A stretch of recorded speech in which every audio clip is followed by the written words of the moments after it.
मैं रुपिंद्र सचिन कड़ीवाल आपका वेलकम करता हूं हमारे YouTube चैनल पर that is only chemistry Guruji foundation. So बेटा जी यहां पर आपको CBSE की सारी लेटेस्ट अपडेट मिल रही है और आज का टॉपिक क्या है, आज हम डिस्कस करने वाले हैं हमारा most important CBSE sample paper. So बेटा जी आपको पता ही होगा कि CBSE मतलब आपके एग्जाम से पहले सैंपल पेपर लॉन्च कर रहे हैं। वीडियो थोड़ी लेट है बट आपका एक वेल डिफाइंड और पूरा डिस्क्रिप्टिव मोड में सैंपल पेपर रहेगा।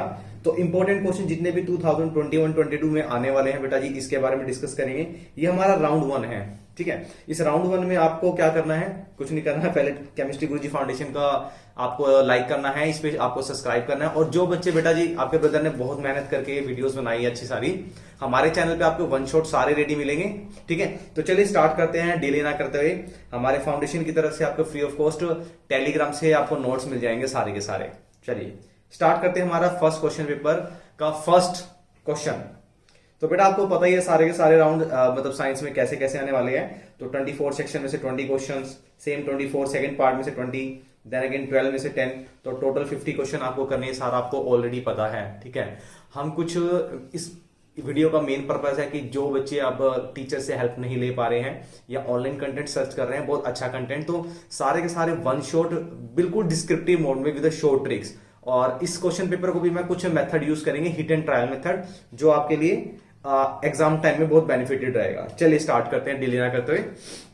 तो बेटा साथ साथ आपको ये देखना है, क्वेश्चन को भी रीड करना है सो दैट अंडरस्टैंडिंग देखो आपका काम रहेगा। मैं I will make you understand, मैं आपके लिए कैटलिस्ट की तरह काम करूंगा। हमने केमिस्ट्री में स्टडी किया था कि कैटलिस्ट क्या होता है, तो मैं आपके लिए कैटलिस्ट के लिए काम कर रहा हूं। मैं आपकी परसेंटेज को 90 प्लस लेके जा सकता हूं बट उसमें कुछ 10% एफर्ट्स आपका रहेगा। चलिए क्वेश्चन रीड करते हैं। तो बेटा क्वेश्चन नंबर फर्स्ट है हमारा, सीमा took 5 ml of lead nitrate solution in a beaker and approximately 4, इसको थोड़ा हम डार्क ले लेते हैं ताकि आपको दिक्कत ना आए। ये लेड नाइट्रेट है आपका and 4 ml of potassium iodide. So बेटा मैंने आपको ये बोल दिया था स्टार्टिंग में ही, जिसने फर्स्ट चैप्टर की वीडियो मेरी केमिस्ट्री गुरु फाउंडेशन से सचिन सर करके सर्च करी होगी, तो मैंने सबसे इंपॉर्टेंट क्वेश्चन में से मार्क किया है ये, one of my favourite question. मतलब मैं जब 10th क्लास में था ना, तो आपको पता है मेरे 100 मार्क्स आए थे और मैंने उसका रीजन क्या था, मैंने उसको प्रैक्टिस करा, सैंपल पेपर्स के क्वेश्चन उठाए, प्रैक्टिस सेट उठाए, एनसीईआरटी को कंप्लीट रीड कर दिया फ्लैश कार्ड के साथ। सो 7 ईयर से 8 ईयर्स हो चुके हैं, मतलब 8th ईयर है मैं साइंस को टीच कर रहा हूँ, 9th 10th को और +2 फिजिक्स को। सो मेरा ये एक्सपीरियंस है कि जो क्वेश्चन मैं मार्क करता हूं तो उसको एक्सपेक्टेड रहता है, ठीक है। तो आप भी मेरी वीडियो देखेंगे तो उसमें मार्क सारा पूरा क्लियर मेंशन होगा कौन सा क्वेश्चन इंपॉर्टेंट है, कौन सा आने के चांसेस है। अच्छा अब इसमें कह रहा है व्हाट वुड शी ऑब्जर्व, वो क्या ऑब्जर्व करेगी इस चीज में, इसने क्या ऑब्जर्व करा है। तो बेटा जी ये जब रिएक्शन होती है तो आपका यहाँ पे डबल डिस्प्लेसमेंट रिएक्शन होगा और डबल डिस्प्लेसमेंट में PbI2 जो आपका प्रेसिपिटेट बनेगा डार्क येलो कलर का एंड 2KNO3, ठीक है। ये रिएक्शन होती है बेटा जी। सो ये येलो कलर का जो बनेगा डार्क येलो और ये लाइट येलो कलर का, ठीक है। तो अब यहाँ पे आपके पास ऑप्शन क्या गिवन है बेटा जी, सोल्यूशन टर्न रेड। तो बेटा ये क्वेश्चन का फर्स्ट ऑप्शन गलत है, येलो प्रेसिपिटेट फॉर्म बी। सो ये आंसर इसका रहेगा बी आपका। सो बी आपको टिक करना है यहां से, ठीक है। इस तरीके से हम सारे क्वेश्चन करेंगे विद हिंट। चलिए नेक्स्ट क्वेश्चन की बात करते हैं हमारे, साथ साथ रीड करेंगे बेटा क्वेश्चन, बहुत ही इंपॉर्टेंट क्वेश्चंस भाई साहब। इसको ट्रिपल स्टार देने का मन कर रहा है मेरा, क्योंकि हाइड्रोजन गैस प्रिपरेशन और कार्बन डाइऑक्साइड में सबसे एक्सपेक्टेड क्वेश्चन आते हैं, ठीक है, और this is one of them. चलिए this is thistle furnace stand test 2 हमारा काम किया। क्वेश्चन देख लेते हैं, a gas A is observed by releasing और liberating from this experiment. And यहाँ पे एक देख रहे हैं आप, तो जहां पे एक वर्ड आपको दिख जाए सोप बबल्स या पॉप साउंड, ये देखो, तो वहां पे डेफिनेटली आपका हाइड्रोजन गैस प्रिपेयर होगा बेटा जी। ये हाइड्रोजन गैस प्रिपरेशन है। अगर आपका चाहो तो मैं रिएक्शन लिख देता हूं इसमें, या आपकी डिस्प्लेसमेंट रिएक्शन है और HCl एसिड यूज करते हैं, सल्फ्यूरिक भी कर लेते हैं। सो एक सॉल्ट के साथ हमारी हाइड्रोजन गैस प्रिपेयर होती है और इसको अगर हम लेके जाते हैं मैचस्टिक के पास, it produce a burning sensation with a sound that is called pop sound experiment. बहुत ही इंपॉर्टेंट क्वेश्चन है, ठीक है। चलते हैं आगे, थर्ड क्वेश्चन, ये भी इसी टाइप का कुछ क्वेश्चन है, रीड करेंगे। एक मेटल है, डाइल्यूट सल्फ्यूरिक एसिड के साथ ऐड कर रहा है मेटल सोल्ट और गैस बन रहा है। सेम है जैसे मैंने ये यूज किया है, बट यहाँ पे मैंने डाइल्यूट नहीं लिया था बेटा, ये मैंने कंसंट्रेटेड एसिड लिया था। डाइल्यूट के साथ बहुत कम मतलब रिलीज होता है, कंसंट्रेटेड के साथ बहुत ही मजा आता है। आपको मैं एक्सपेरिमेंट वीडियो अपलोड करके दिखाऊंगा इसकी, ठीक है। तो ऑप्शन आपका क्या है, बोल रहा मेटल की रिएक्शन कर रही है तो किस केस में गैस इवॉल्व होगी। पहला देखते हैं कॉपर। सो बेटा कॉपर इतना रिएक्टिव नहीं होता, तो एसिड के साथ रिएक्ट नहीं करेगा, वो भी डाइल्यूट के साथ, ठीक है। दूसरा है आयरन। बेटा आयरन रिएक्ट कर जाएगा, यानी सेकंड ऑप्शन आपके पास है। अब सेकंड ऑप्शन आपको दो में दिख रहा है यहाँ पे, ठीक है, इसके अंदर नहीं है फर्स्ट और सेकंड में।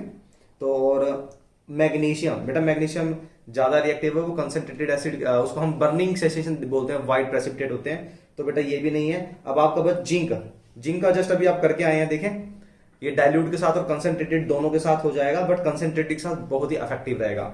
सो बेटा जी जिस ऑप्शन में आपके पास जिंक और आयरन आ गया, यानी सेकंड और 4, ये हो गया आपका ऑप्शन डी, ठीक है। इस तरीके से क्वेश्चंस करेंगे हम। चलिए आगे देख लेते हैं। वाह वाह वाह, जिसने वीडियो देख लिया उसको तो आंसर पता लग गया होगा। मछली की आंख बोला था मैंने बेटा जी, जब भी बैलेंसिंग करना है ना तो मछली की आंख पकड़ लो, मतलब जो सबसे बड़ा फॉर्मूला होगा प्रोडक्ट साइड में, प्रोडक्ट साइड में तो ये वाली साइड होती है प्रोडक्ट साइड, जो एरो के राइट साइड में होती है। तो इसमें बेटा जी मछली की आंख देख लेते हैं। रिएक्शन आपकी Fe+H2O, यानी आयरन स्टीम के साथ रिएक्ट कर रहा है, वाटर के साथ नहीं, स्टीम के साथ, ठीक है। प्रोडक्ट हमेशा यही रहेगा बेटा जी।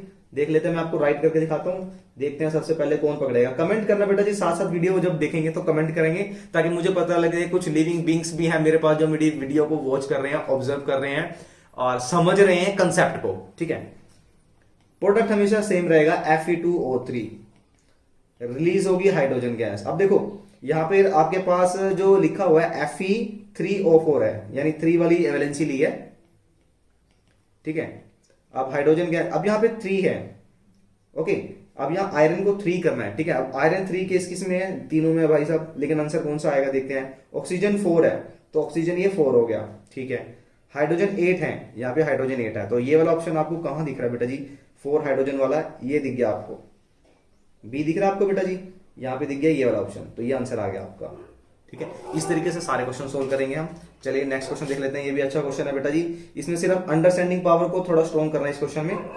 देखते हैं क्वेश्चन क्या है, चलिए क्वेश्चन रीड करते हैं। The graph given below depict the neutralisation reaction between acid and alkali. बेटा एल्कलाई भी ही बेस ही होता है, ये वाटर सोल्यूबल बेस होते हैं। And give the salt and water.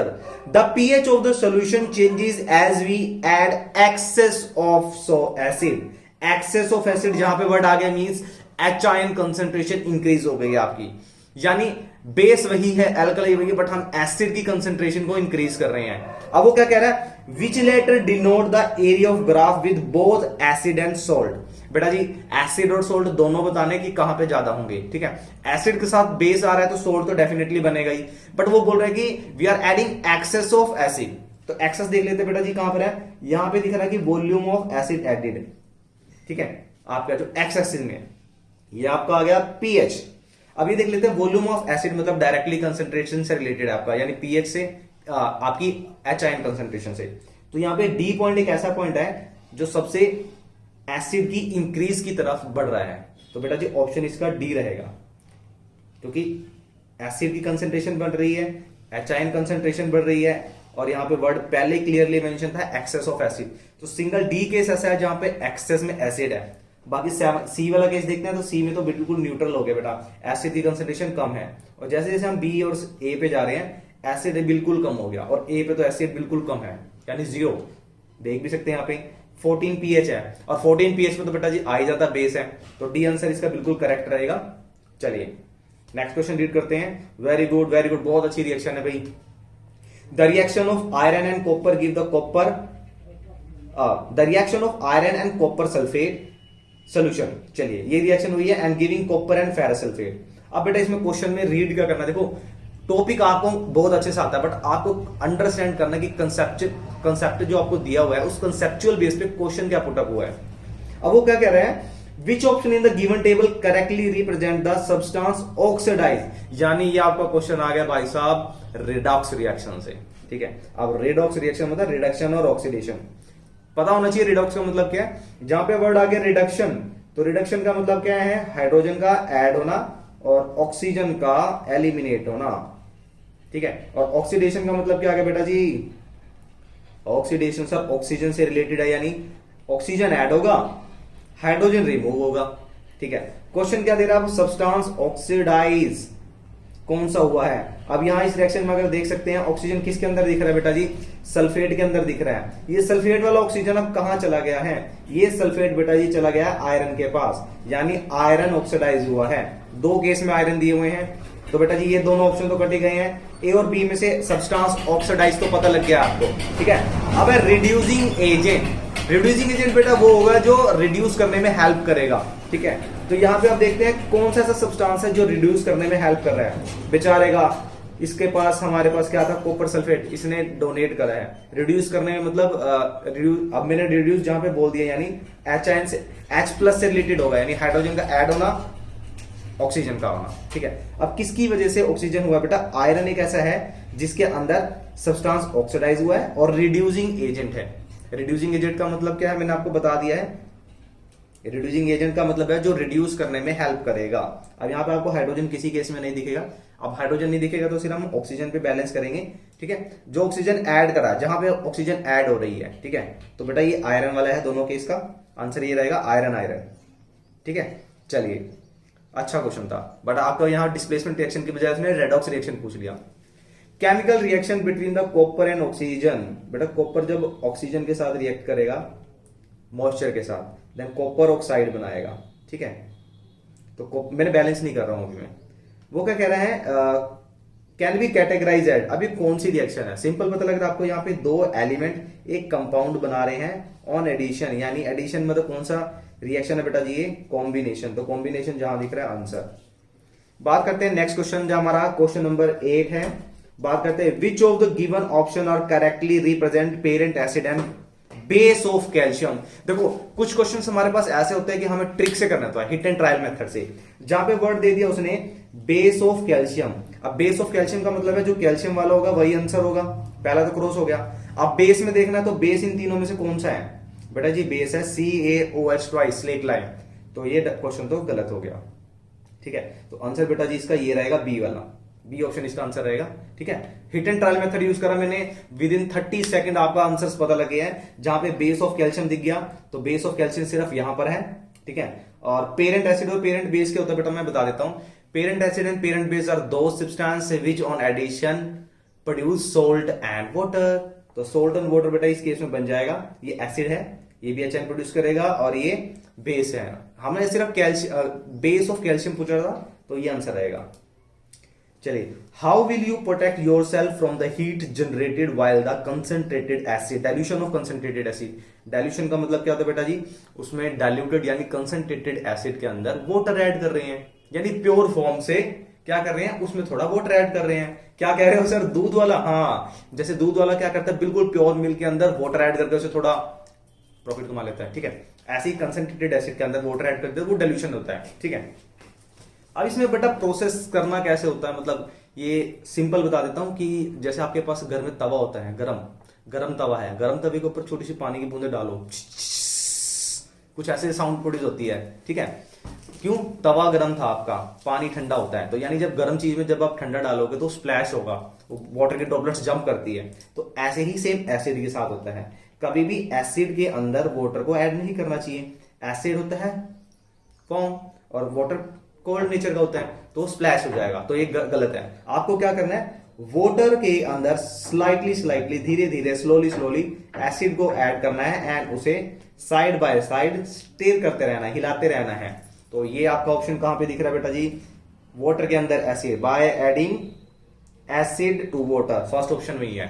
चलिए, Why is it important to balance the skeletal chemical equation? बेटा जी skeletal equation को क्यों बैलेंस करना होता है? आपका एग्जांपल था Fe+O2, ये आपका बनेगा FeO। ये अभी देखो मैंने बैलेंस नहीं किया, तो इसको बैलेंस करना है। तो बैलेंस करने से क्या होगा, एक और एग्जांपल लेते हैं, Mg+O2, ये बन गया MgO, ठीक है। अभी इसको बैलेंस क्यों किया बेटा जी, ये देखो यहाँ पर क्या दिख रहा है आपको, यहाँ पर हम किसको, कौन से लॉ को फॉलो कर रहे हैं, law of conservation of mass. हमें दोनों तरफ मास को बैलेंस करना है, इधर दोनों ऑक्सीजन है, इधर दोनों, इधर भी 2 ऑक्सीजन हो गए, इधर 2 मैग्नीशियम है, 2 मैग्नीशियम, ठीक है। चलिए, wow, I like this question. बड़ा डायग्राम मैंने आपको बता दिया है, मैंने आपकी जो मतलब प्रीवियस वीडियो मैंने अपलोड करी है हमारे चैनल पे, मैंने आपको बता दिया कि डायग्राम बेस्ड क्वेश्चन आपके बिल्कुल बनने के चांसेस हैं। बिल्कुल बिल्कुल बिल्कुल का मतलब जितने डायग्राम बेस्ड क्वेश्चन मिल जाए पी जाओ उसे। रीड करते हैं। Carefully study of diagram human respiratory system labelled ABCD, मतलब 4 ऑप्शन दे दिए आपके। Correct identification and main function, आपको आइडेंटिफिकेशन बताना है और मेन फंक्शन बताना है। बेटा ए, अब देखते हैं ए के साथ हमारा फर्स्ट ट्रैकिया। बेटा ये हमारा ये पार्ट होता है ना जहां पे हमारे फेरिंग्स लैरिंग्स ये ओएसोफेगस फूड पाइप हो गई, तो इनका वर्किंग ट्रैकिया का होता है एयर को पास करना है। यहाँ पे बोनी रिंग्स की हमने कोई बात, रिंग्स ऑफ कार्टिलेज की काम हमने कोई बात नहीं करी है, तो पहला ऑप्शन आपका गलत हो गया। बात करते हैं दूसरा, ribs. Ribs when we breathe out ribs are lifted. बेटा ये इनहेल टाइप पे आपके रिब्स लिफ्ट अप होती है, तो दूसरा भी गलत हो गया।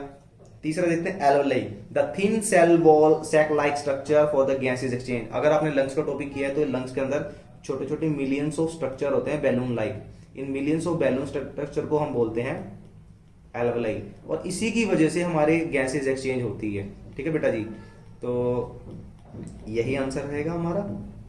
ये गलत, ये गलत, ये गलत, सी आंसर को टिक कर दिया, लॉक कर दिया जाए। ठीक है, अरे इन्हीं से तो ज्ञान मिला है हमें। देखो इतना सारा कंटेंट रेडी करना पड़ता है तब जाके एक वीडियो बनती है, आप लाइक भी नहीं करते।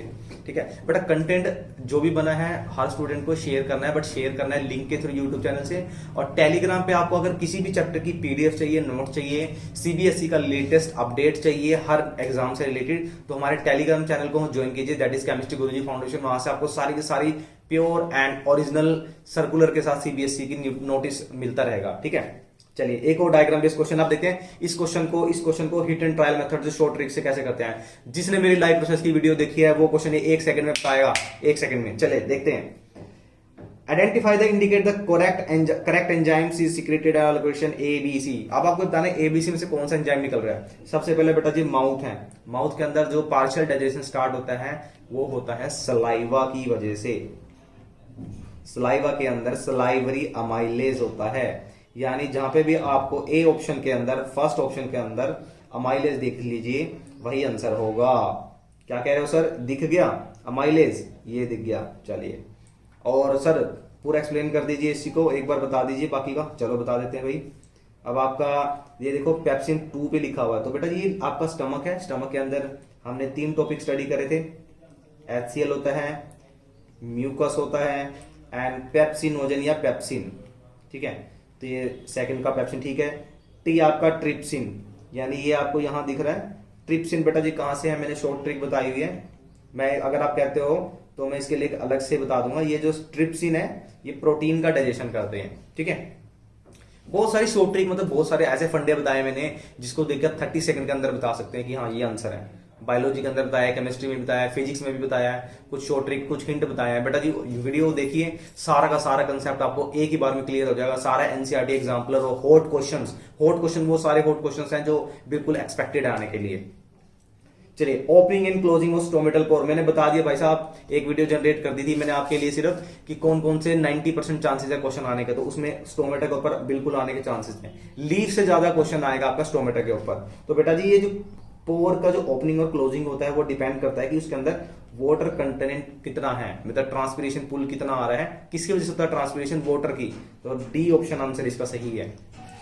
ठीक है, बहुत जल्दी चल रहे हैं और बहुत अच्छे कंसेप्ट के साथ चल रहे हैं, तो एक और क्वेश्चन ले लेते हैं डायग्राम बेस का। The figure given below shows a symmetric plan of blood circulation in human with a label 1 2 4। मतलब इसमें ये हमारा सर्कुलेशन है ब्लड का। ठीक है सर, हमने तो लंग्स का कुछ ऐसे किया था, ऑप्शन 2 लंग्स दिए थे ऐसे, और फिर यहाँ हार्ट ऊपर नीचे हार्ट है, तो बट हमने ये वाला हार्ट का, सॉरी लंग्स का और हार्ट का टॉपिक तो किया ही नहीं है हमने। बेटा NCERT का ही पार्ट है ये, NCERT के ही पार्ट से क्वेश्चन जनरेट किया गया है। तो अब NCERT से अब आपने जो टॉपिक किया उसको मैं रिलेट करता हूं कैसे। अब देखो मैंने यहाँ पे कुछ हिंट दे दिया, मान लीजिए कि ये बॉडी पार्ट है और ये लंग्स का पार्ट है। ठीक है, जिसने मेरी वीडियो देखी है पहले वाली वो समझ गया होगा आंसर अभी तक। ये 4th चैम्बर हमारा हार्ट है, ऊपर वाला ऑरिकल है, नीचे वाला वेंट्रिकल है। ठीक है, ऑरिकल के अंदर जो इम्प्योर ब्लड लेके आएंगे बेटा जी वो होता है आपका वेना कावा। अच्छा, ये आपका जाएगा लंग्स में प्योर होने के लिए। मैं बहुत डिटेल में बता रहा हूं बेटा हर एक क्वेश्चन, ताकि आपको एक भी दिक्कत ना आए। ठीक है, लंग्स से प्योर हो जाएगा, ये O2 ब्लड आ गया, और ये आया हमारा लेफ्ट ऑरिकल में। और इसको लेके जा रहा है बेटा जी कौन सी ट्यूब्स में से जाएगा, अभी इसको बोलते हैं पल्मोनरी वेन। अब देख लेते हैं, आपका मैंने हिंट दे दिया सारा का सारा क्वेश्चन में। यहां से हमारा ऑक्सीजनेटेड ब्लड कहां जाएगा बेटा जी, ओर्टा के थ्रू पूरी बॉडी में सर्कुलेट हो जाएगा। ठीक है, आप देखते हैं पल्मोनरी वेन, फर्स्ट ऑप्शन का है हमारा जी, फर्स्ट ये रहा। तो बेटा जी अगर यहां से अगर आप डायग्राम आपने देख लिया बिल्कुल समझ आ जाएगा, ये हमारा ब्लड जा रहा है यहां से, देखो मैंने डायग्राम में हिंट दे दिया है। तो ये क्या है बेटा जी, ब्लड आपका बॉडी से जा रहा है हार्ट के अंदर, तो बॉडी से जा रहा है हार्ट के अंदर वेना कावा से, तो डी ऑप्शन बिल्कुल सही है। ये होता है शॉर्ट ट्रिक करने का तरीका। ठीक है, अब सारे बता देता हूं मैं कि सारे कैसे आप करेंगे। पल्मोनरी वेन करता है बेटा इम्प्योर ब्लड, बिल्कुल गलत है बेटा जी, मैंने यहां लिखा है कि पल्मोनरी वेन कौन सा ब्लड लेके जाता है, पल्मोनरी वेन हमेशा ऑक्सीजनेटेड ब्लड लेके जाता है, तो पहला तो गलत हो गया। ठीक है, pulmonary artery take blood from the lungs to heart, pulmonary artery second option दिया, देखो बेटा सेकंड पे, सेकंड आपका है ये रहा। तो बेटा जी ये तो बॉडी के अंदर जा रहा है, तो ये भी गलत हो गया। पल्मोनरी आर्टरी तो ये बेटा ये रहा वेना कैवा, ये तो अंदर लेके आ रहा है, बट यहाँ पे उल्टा दिया हुआ, गलत दिया हुआ है। ठीक है, ओर्टा, ओर्टा बेटा आपका ऑक्सीजनेटेड ब्लड लेके जाता है कहां से, हार्ट से ऑर्गन्स में। ठीक है, लेकिन यहाँ पे ओर्टा कहां, ये फोर्थ में दिया हुआ है, फोर्थ आपका है ये रहा फोर्थ, ये बिल्कुल सही है वेना के वाला। ओर्टा आपका क्या है, पार्ट नंबर 3 ये रहा। ये आपका क्या हो रहा है बेटा जी, आपका ब्लड कहां से जा रहा है, हार्ट से जा रहा है लंग्स में, लेकिन हार्ट से लंग में तो बेटा पल्मोनरी आर्टरी लेके जाता है, तो आंसर ये भी गलत हो गया। ठीक है, इस तरीके से मैंने पूरा डिटेल बता दिया और शॉर्ट ट्रिक सीधा बता दिया है कि ये देखो नंबर, ये आपका जो वेना केवा था ये रहा, ये इम्प्योर ब्लड लेके जाता है। ठीक है, कहां से, बॉडी से हार्ट के अंदर, ये हिंट मैंने दे दिया सारा। ठीक है, इसको अगर आप रब कर देता हूं तो आपको समझ आ जाएगा। वीडियो को पॉज कर लीजिएगा बेटा जी अगर जिसको ना समझ आया हो, पूरा डिटेल में बताया मैंने। ठीक है, ये हिंट मैं छोड़ देता हूं आपके लिए, ये सारा हिंट छोड़ देता हूं मैं आपके लिए। चलिए चलते हैं नेक्स्ट क्वेश्चन पे, बिल्कुल भी डिले ना करते हुए। एक और diagram based question, very good बेटा, इस डायग्राम बेस्ड क्वेश्चन को देख लीजिए पहले, पीडीएफ चाहिए तो हमारे टेलीग्राम चैनल से मिल जाएगी आपको। रीड करते हैं question. Identify the phase of circulation which is represented by the diagram of heart given, मतलब इसमें क्या हो रहा है कि ब्लड का सर्कुलेशन हो रहा है। ठीक है, अब नीचे शॉर्ट ट्रिक बताता हूं पहले। नीचे की तरफ बेटा जी कौन सा पार्ट होता है, आपका वेंट्रिकल पार्ट होता है। कभी भी एक साथ काम नहीं करेंगे दोनों वेंट्रिकल, और ऐसे ही दोनों ऑरिकल भी काम नहीं करेंगे एक साथ। ठीक है, तो यहाँ पे दो ऑप्शन आ रहे हैं, दोनों वेंट्रिकल दोनों ऑरिकल एक साथ साइमल्टेनियस वर्ड आ रहा है, तो उस पर काटा मार दो सीधा, वो ऑप्शन खत्म हो गया आपकी। ठीक है, अब देखो कौन सा है, blood is transferred to lungs for oxygenation and is pump to the various organ simultaneously. बेटा दो साइमल्टेनियसली मैंने कट कराए थे, बट यहाँ पे क्या एक साइमल्टेनियस कट नहीं करा रहा हूं, क्यों, रीजन क्या है, देखो blood is transferred to lungs for oxygenation, oxygenation के लिए जाता है, कौन लेके जाता है, पल्मोनरी आर्टरी।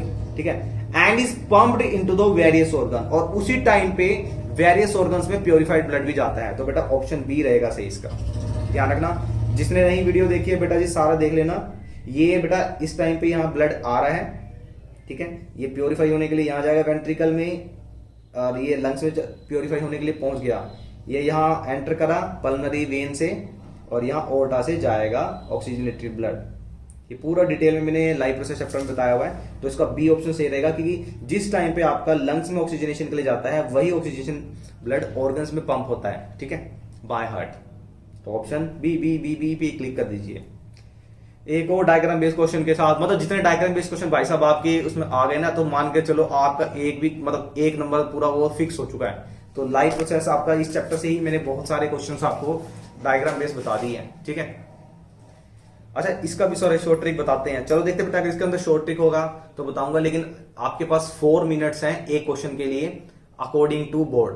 तो बेटा जी बिल्कुल भी हरी नहीं करनी है, बट हाँ कुछ टाइम ऐसा होता है कि आपका बहुत हरी हो जाता है, जैसे आप ऑप्शन सोचने लग जाते हैं। ठीक है, तो सीबीएसई ने आपको मतलब बहुत सारी फैसिलिटी दे दी है वैसे तो, 4th ऑप्शन के बाद एक 5th ऑप्शन भी दे दिया है कि आंसर गलत हो जाए, तो जल्दबाजी नहीं करनी है। ठीक है, फिर भी आपको लगता है ना कि जल्दी करना है, शॉर्ट ट्रिक में इसलिए बता रहा हूँ सिर्फ, बाकी हर एक चीज हम बिल्कुल डिटेल में कर रहे हैं कंसेप्ट, तो उसी से फॉलो करना है। ये सिर्फ उस टाइम के लिए कि जब आपके पास लास्ट 10 या 15 मिनट्स रह जाते हैं, और मोस्टली बच्चे डरते नहीं, बेटा डरना नहीं है, क्योंकि मोस्टली बच्चे जितने एंट्रेंस एग्जाम देते हैं ना, वो भी लास्ट के 15 मिनट्स में ही hit and trial method use करते हैं। एसएससी वाले तो सारे हिट एंड ट्रायल पे चलते हैं 30 सेकंड में। ठीक है, तो हमें अभी इतना फॉलो नहीं करना है उस चीज को, but hit and trial method आपका बहुत जगह सक्सेसफुल होता है। 90% जो मैं बताऊंगा वो आपको मिल जाएगा। एक और डायग्राम बेस्ड क्वेश्चन करते हैं। डाइजेस्टिव सिस्टम है बेटा जी, ठीक है। अब यहाँ पे आपका कॉलम दे दिया 1, 2, 3, 4। अब आपको आंसर बताना है। चलो देखते हैं किस तरीके से करना है, डिटेल में करते हैं। पहले फर्स्ट का दिया हुआ बेटा जी, फर्स्ट आपका ये है माउथ वाला, ठीक है। अब देखते हैं इसमें कौन सा है। द लेंथ डिपेंड, ये भी नहीं है बेटा, ये रहा initial phase of starch digestion. आपका माउथ में मैंने आपको अभी इसी वीडियो में बताया कि आपका जो पार्शियल डाइजेशन माउथ से स्टार्ट होता है, सलाइवा से। तो बेटा फर्स्ट का है आ गया बी के साथ, ठीक है। फर्स्ट का बी के साथ, तो फर्स्ट में बी बेटा कौन से ऑप्शन में है? इन दोनों ऑप्शन में है बेटा जी। तो पहला और फोर्थ, ए और डी तो कट गया आपका, ठीक है। सिर्फ फोकस करेंगे बी और सी ऑप्शन पे। सेकंड का देखते हैं बेटा जी। सेकंड आपका है लीवर। अब लीवर आपका बाइल जूस जो प्रोड्यूस कर रहा है वो आपका डाइजेशन में हेल्प करता है, फूड को बेसिक बनाने में, ठीक है, या गैस्ट्रिक जूस बनाते हैं आपके, ठीक है। तो अब देखते हैं इनमें से कौन सा इफेक्टिव है। जहां पे भी मैंने अभी एक वर्ड यूज करा है एंजाइम्स, तो एंजाइम्स वाला ऑप्शन बेटा ये आ रहा है, देखो। तो आपका बी की अगर हम ये बात करते हैं, सेकंड ऑप्शन यानी लीवर का, ठीक है। तो increase the efficiency of lipase enzyme बेटा, तो यही सही है बिल्कुल। आप देखते हैं हमारा सेकंड का जा रहा है सी में, तो सेकंड का सी बेटा कहां जा रहा है? नहीं, ये नहीं है। तो बेटा ये आंसर आपका बिल्कुल करेक्ट है, ये वाला बी ऑप्शन। इस तरीके से बेटा आपका डिटेल भी हो गया और साथ के साथ आपका शॉर्ट ट्रिक भी हो गया। थोड़ा और डिटेल में कर लेते हैं इसको।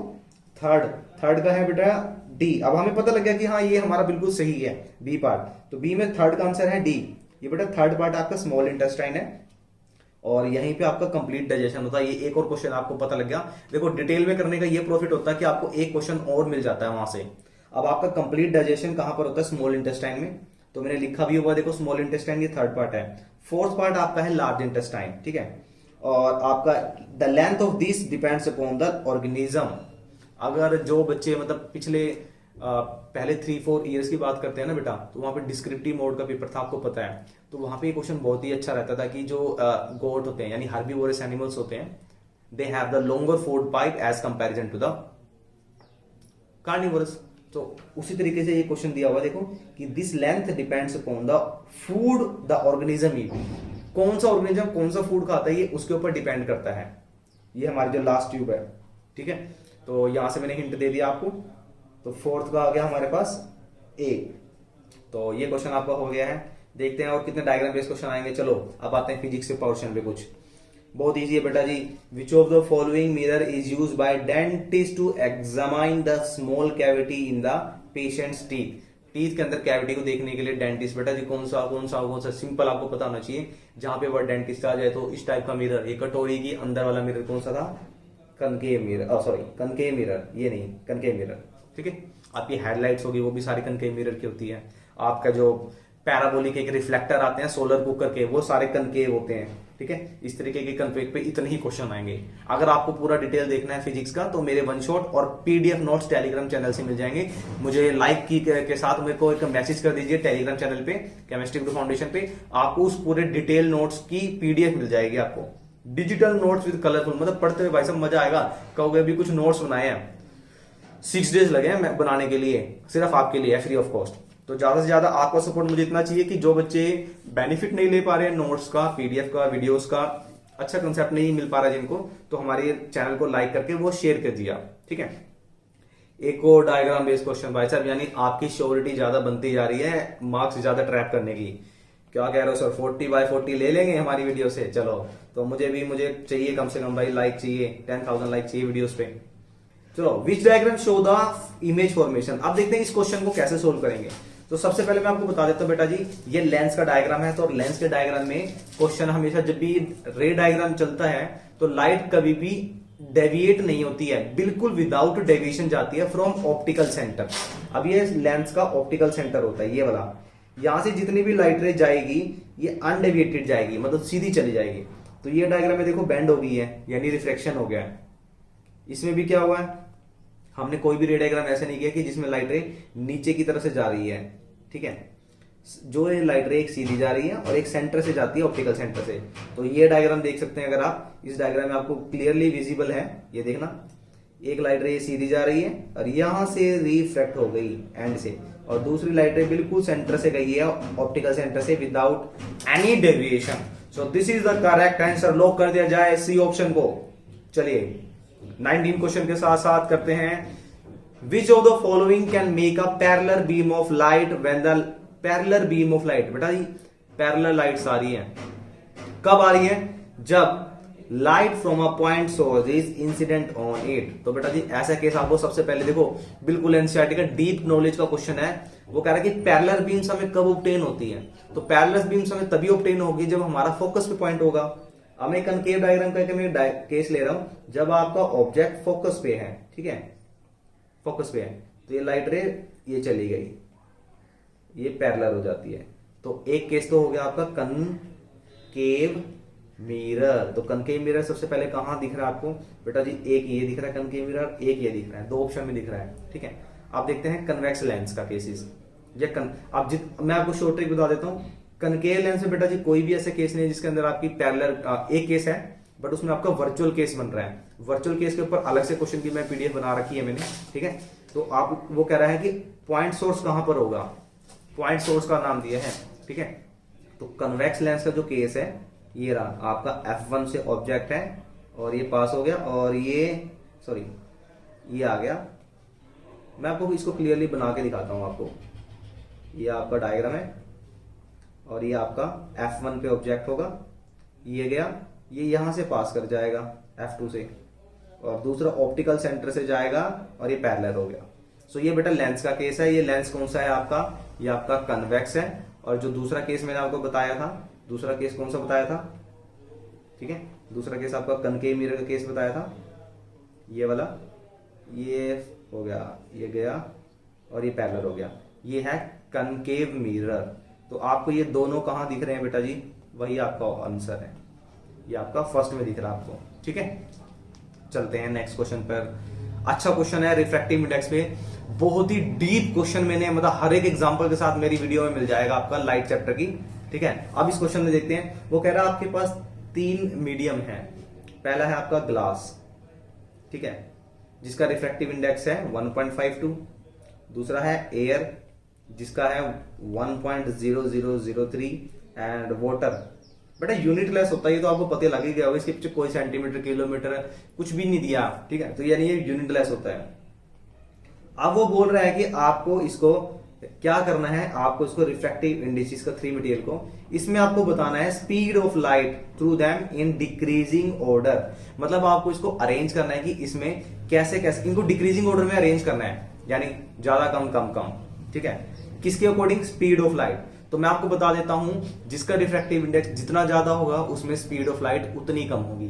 तो यहां से आपको क्लियरली विजिबल होगा कि जो ग्लास है सबसे ज्यादा रिफ्रैक्टिव इंडेक्स है इसका, ठीक है। और जितना ज्यादा रिफ्रैक्टिव इंडेक्स होगा उतनी स्पीड कम होगी।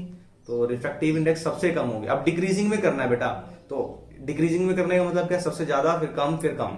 तो सबसे पहले आ जाएगा एयर आपका, ठीक है। अब आपका एयर वाला ऑप्शन ये रहा, देखो एयर। उसके बाद रिफ्रैक्टिव इंडेक्स आ रहा है आपका वाटर का, ठीक है। उसके बाद सबसे लास्ट में ग्लास का सबसे ज्यादा रिफ्रैक्टिव इंडेक्स है। ये डिक्रीजिंग ऑर्डर है, जैसे जैसे हम ग्लास तक जाएंगे स्पीड ऑफ लाइट कम होती रहेगी। तो बेटा सी ऑप्शन इसका है, बिल्कुल ठीक है, करेक्ट। लॉक कर देते हैं हम इसको, ये आंसर है, ठीक है। इस तरीके से बेटा क्वेश्चन को हम डील करते हैं बिल्कुल कंसेप्चुअल बेस पे। चलिए एक और बड़ा ही अच्छा फिजिक्स का क्वेश्चन है, इसको रीड करेंगे।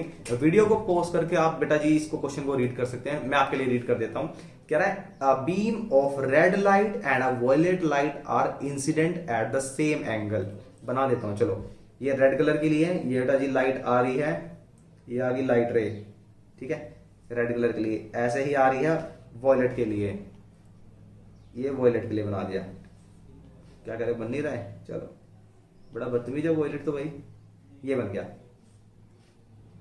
चलो ये 2 इंसिडेंट रे आ रही बेटा। अब उसने बोला है कि सेम एंगल पे है, यानी एंगल ऑफ जो इंसिडेंस है वो सेम है दोनों का। मान लो आई है, ठीक है।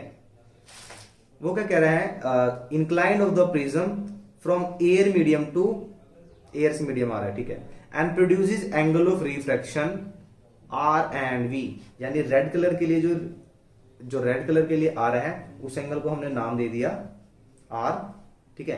एंड सेम अगर हमने वी एंगल की बात करते हैं तो तो इसको V दे दिया, एंगल ऑफ रिफ्रैक्शन। ठीक है बेटा जी। अब क्वेश्चन देखो उसने क्या पुटअप कर लिया, कह रहा कि ये दोनों एंगल इक्वल हो सकते हैं। बेटा जी रेड कलर और वॉयलेट कलर की दोनों की इंटेंसिटी स्कैटरिंग अलग अलग होती है, ये ध्यान रखना। ठीक है, रेलिक स्कैटरिंग एक्सपेरिमेंट हमने पढ़ा था, तो ये याद रखना कि जो रेड कलर होता है, रेड कलर बहुत ही कम as comparison to violet colour refract होता है।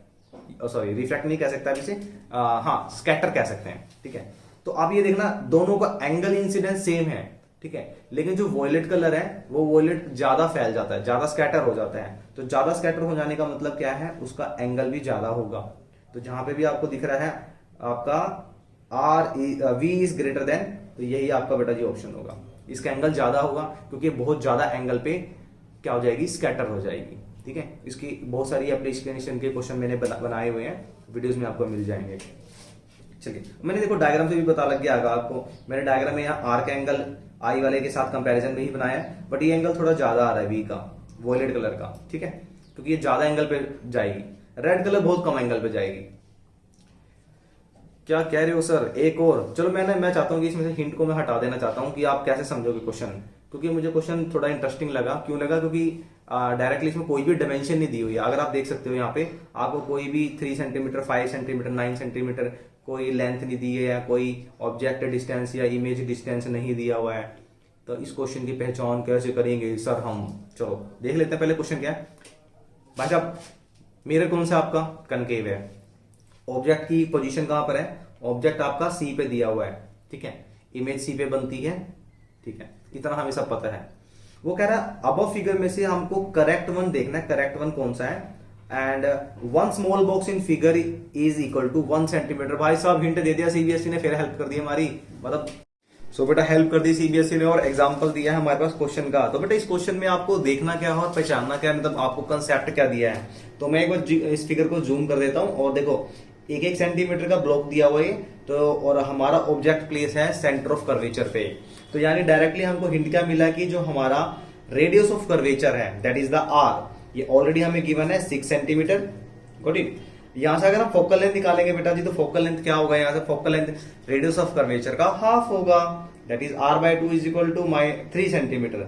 अच्छा 3 सेंटीमीटर है, तो 3 सेंटीमीटर वाले हमारे पास कितने कॉलम है ये देखते हैं। कितने में आंसर दिया है? 2 में दिया है, बट दोनों में -3 है क्योंकि ये सेंटर ऑफ कर्वेचर कहां पे? इन फ्रंट ऑफ द मिरर। ठीक है, तो यहाँ पे हम माइनस लेके चलेंगे इसके आगे, ये ध्यान रखना। ठीक है, -3 लेके चलेंगे। अच्छा मैग्निफिकेशन का कैसे पता लगेगा बेटा जी? मैग्निफिकेशन आपका मिरर में है, माइनस वाला केस उठा लेते हैं, इन दोनों में से माइनस का केस कौन सा है? सो जो माइनस का केस है दैट इज द आंसर, यानी इसके लिए बी आंसर बिल्कुल करेक्ट रहेगा। ठीक है, चलते हैं फिर आगे वाले क्वेश्चन के ऊपर। हमारा ये क्वेश्चन देखते हैं बेटा जी, ये आपका टिक मार हो गया आंसर। चलो क्वेश्चन देखते हैं बेटा जी। अब क्वेश्चन में क्या है, अब आपको इसमें रिकॉग्नाइज करना है। अब इसमें क्या दिया हुआ देखो, यहाँ पे आप देख सकते हैं ना, ये जो पॉइंट है जहां पे मैंने डॉट लगाया है, इस पॉइंट पे that is the O point पर ये लाइन बिल्कुल स्ट्रेट जा रही है, और यहाँ पे ऑलरेडी लिखा हुआ है angle of incidence from air to glass at point O. अब जब भी रेयर मीडियम से डेंसर मीडियम में लाइट जाएगी, it always bend towards the normal, ये आपको पता है। ठीक है, बट अब यहाँ पे क्या है कि ये लाइट बेंड नहीं हो रही। ये मेरे नोट्स में बेटा जी मैंने स्पेशल केस में बताया हुआ है वन शॉट में, कि अगर लाइट रे बिल्कुल straight without any deviation, without any reflection जाती है, तो एक ही एंगल होगा, that is the 0 degree. So answer will B 0 degree. Got it? बहुत अच्छा क्वेश्चन है, ये स्पेशल केस में बेटा जी नोट्स में मिल जाएंगे आपको सारे। अच्छा ये क्वेश्चन मेरे को बड़ा अच्छा लगा, क्योंकि इस क्वेश्चन में बच्चे मिस्टेक करते हैं, और मतलब पता सभी को है, आप सब मतलब आप कुछ ही दिन रहेंगे बेटा, सभी को आप पता, आप अच्छे से प्रिपरेशन कर रहे हैं, बट कंसेप्चुअल जो नॉलेज है आपकी, वो आपके कंसेप्ट की रिपीटेटिव प्रैक्टिस से आता है। ठीक है, अब क्वेश्चन देखते हैं। इसमें क्वेश्चन में क्या दिया है, वीडियो को पॉज करके देखेंगे। A prism of ABC with the base BC is placed at the different orientation and a narrow beam of light is incident on the one frame of the prism। मतलब directly आप पे एक BC prism का face है, base है, और incident race पे लगाई है। ठीक है, अब वो क्या कहता है कि आपको third colour from the top of the spectrum colour of the sky. अब मैंने जो मेन पॉइंट है उनको सर्कल कर दिया है। वो कहता है कि जो ये कलर डेफिनेटली देखो डिस्पर्जन होगा, तो बोल रहा है कि किस प्रिज्म के केस में टॉप से थर्ड साइड पर हमारे पास स्काई कलर दिखेगा। अब मैंने देखो पैटर्न लिखा हुआ VIBGYOR, तो इसमें थर्ड नंबर पे बी यानी ब्लू कलर स्काई का है। अब वो कह रहा है कि इन प्रिज्म में से, चारों में से कौन सा ऐसा केस है जिसमें ये केस बनेगा कि टॉप से थर्ड पे। तो बेटा जी अगर आपने पहला डायग्राम देखेंगे, मैंने डायग्राम बनाया हुआ नीचे, ये लाइट है जब रेयर से डेंसर में जाएगी तो बेंड हो जाएगी, ठीक है। जो फर्स्ट केस की बात कर रहे हैं, जो ऑप्शन फर्स्ट है, अगर हम इसकी बात करेंगे बेटा जी, तो इस केस में हमारा जो पैटर्न बनेगा वो ऐसा बनेगा कुछ, ये रेड कलर आपका ऊपर, वी नीचे की तरफ। सो अगर हम इस पैटर्न को फॉलो करते हैं, वी आई बी जी, मतलब बी क्लियर तो डाउन से बन रहा है, डाउन साइड से थर्ड नंबर पे आ रहा है, तो ऑप्शन फर्स्ट हमारा नहीं है, ठीक है। सेकंड को देखते हैं, सेकंड का डायग्राम मैंने नीचे बनाया हुआ है। अब ये कलर जो ये वाला केस होगा बेटा जी, यहां से आ रही है आपकी इंसिडेंट रे, ये अगेन बेंड हो गई, क्योंकि मीडियम चेंज होगा तो रिफ्लेक्शन होगा। अगेन डेंसर से रेयर मीडियम में आ रहा है तो अगेन बेंड हो गई। इस केस में बेटा जी आपका अगर आप कलर देखेंगे तो उसने बोला है टॉप से थर्ड, तो ये आपका वी आई बी, इस केस में आपका थर्ड नंबर पे आ जाएगा कलर, ठीक है। तो ऑप्शन आपका आंसर रहेगा बी पार्ट, ठीक है। तो सेकंड आंसर आपका बिल्कुल करेक्ट रहेगा इसका। चलिए, अच्छा क्वेश्चन था बेटा। ये क्वेश्चन बहुत इंपॉर्टेंट है क्योंकि मैंने अपने वीडियोस में सब में बताया कि आपके ऊपर कैल्शियम के ऊपर क्वेश्चन आने के पूरे चांसेस हैं। कैल्शियम पे पी जाओ, जितने भी क्वेश्चन है कैल्शियम पे और डायग्राम बेस्ड क्वेश्चन है, इसे पी जाओ सारे आप, ठीक है। चलिए बात करते हैं क्वेश्चन क्या आपका, limestone that is calcium carbonate on heated. Heated का मतलब क्या है कि हमने इसको हीट प्रोवाइड कराई है, यानी एंडोथर्मिक रिएक्शन। यह हमें एक्स कंपाउंड देगा। मैं एक्स कंपाउंड बता देता हूं बेटा जी क्या बनेगा। एक्स कंपाउंड बनेगा बेटा जी आपका calcium oxide that is quick lime. इसके साथ अगर हम क्या ऐड कर दें, वाटर, यानी इसको वाटर से पास कर दें, तो बेटा जी ये हमारे पास बनाएगा CaOH twice that is slaked lime. और बेटा जी जब भी स्लेक्ड लाइम बनेगा, मतलब जिसने घर में दिवाली के टाइम पे व्हाइट वॉश करने में हेल्प करी है ना घर पे, उसको पता होगा व्हाइट वॉश जब बनती है ना तो उसमें बबल्स आते हैं, ठीक है। वो गर्मी ही एक्सोथर्मिक रिएक्शन होती है, यानी जब CaOH2 बनेगा, ये स्लेक्ड लाइम बनेगा तो ये एक्सोथर्मिक रिएक्शन होगी। तो बेटा इसमें एक्सोथर्मिक देखते हैं कहां पे आ रहा है, ये एक्सोथर्मिक यहां पर है आपका इस केस में और इसमें, ठीक है। तो दो ऑप्शन है। अब एंडोथर्मिक देखते हैं। तो मैंने जस्ट अभी आपको बताया कि जो ये रिएक्शन है, जब लाइमस्टोन ब्रेक होगा तो हमने हीट प्रोवाइड कराई है, प्रोवाइड मींस एंडोथर्मिक। अब एंडोथर्मिक इसमें तो नहीं है, ये बेटा जी ये रहा, तो ऑप्शन आपका आंसर आएगा सी। तो ये आपका ऑप्शन आ गया, ठीक है। इस तरीके से बेटा जी कंसेप्ट करने हैं। चलिए, बहुत ही इजी क्वेश्चन के साथ देखते हैं कितने कितने बच्चे करेंगे वीडियो को पोस्ट करके इसका आंसर पहले कमेंट में करेंगे, ताकि मुझे पता लगता रहे। कुछ अच्छे बच्चे भी हैं और बच्चे सारे अच्छे हैं, बट मुझे लिविंग बच्चे देखने हैं अभी कौन कौन सी वीडियोस देख रहे हैं और अंडरस्टैंड कर रहे हैं कंसेप्ट को। तो इसमें बेटा जी क्या दिया है, इस क्वेश्चन में है आपका in which year the concentration of hydrogen is maximum that is the highest. तो यहां से टेबल से दिख रहा है आपको, यहाँ पे हाईएस्ट कंसेंट्रेशन है और ये कौन सा ईयर है, कौन सा ईयर बेटा जी 2002। बहुत सिंपल आंसर था, ठीक है। चलिए, इस क्वेश्चन में मैं आपको बता देता हूं, ये क्वेश्चन मैंने आपका फर्स्ट चैप्टर का डिस्प्लेसमेंट रिएक्शन का सबसे इंपॉर्टेंट पार्ट है, जिसमें आपका मेटल रिएक्ट कर रहा है बेटा जी एसिड के साथ। और मेटल एसिड के साथ जब रिएक्ट करता है तो बेटा जी क्या बनाता है, मेटल जब एसिड के साथ रिएक्ट करता है देन मेटल सोल्ट बनता है, और इस मेटल सोल्ट के साथ एक गैस लिबरेट होती है that is called, which gas is, that is the hydrogen gas, ठीक है। अब आपको देखना जहां पे भी हाइड्रोजन गैस बनेगी वही आंसर आपका। तो सिंगल एक केस में बन रहा है बेटा जी हाइड्रोजन गैस, बी ऑप्शन में, ठीक है। इन सारे केसेस में क्या है, जिंक और एसिड, जिंक नहीं, एक में लास्ट केस में कॉपर है, इसमें आयरन आपके पास, इसमें मैग्नीशियम है और इसमें जिंक है। सभी में मेटल है, सभी में एसिड है, तो मेटल एसिड के साथ रिएक्ट करने पे हाइड्रोजन गैस रिलीज करेगी। बेटा जी हाइड्रोजन और कार्बन डाइऑक्साइड के जितने भी क्वेश्चन बन रहे हैं CBSE से, NCERT से, सारे के सारे करने हैं आपको, ठीक है। चलिए, ये अच्छा क्वेश्चन है बेटा जी। यहां से देखो इन बिटवीन कंसेप्ट पूछ लिया अब सारा का सारा। आप क्वेश्चन को रीड करेंगे। क्वेश्चन क्या है, आपको ABCD 4 ऑप्शन दिए हैं, ठीक है। अब आपको ये बताना है, यहाँ पे इन्होंने हिंट दे दिया, identify the ionic compounds from the above substances. ये बताना है कि आयनिक कौन कौन से हैं। सो बेटा जी जिसको पता होगा कि आयनिक कंपाउंड की क्या क्या मतलब कैरेक्टरिस्टिक्स क्या है, तो वही बता पाएगा कि आयनिक कंपाउंड कौन सा है। सो आयनिक कंपाउंड का मेल्टिंग, जो आपका मेल्टिंग पॉइंट है तो बहुत हाई होता है, और लिक्विड स्टेट में मतलब यानी मोल्टन स्टेट में वो कंडक्ट करते हैं इलेक्ट्रिसिटी जस्ट बिकॉज वो आयन प्रोड्यूस करते हैं। तो इस केस में देखते हैं मेल्टिंग पॉइंट सबसे ज्यादा किसका हाई है, ये रहा।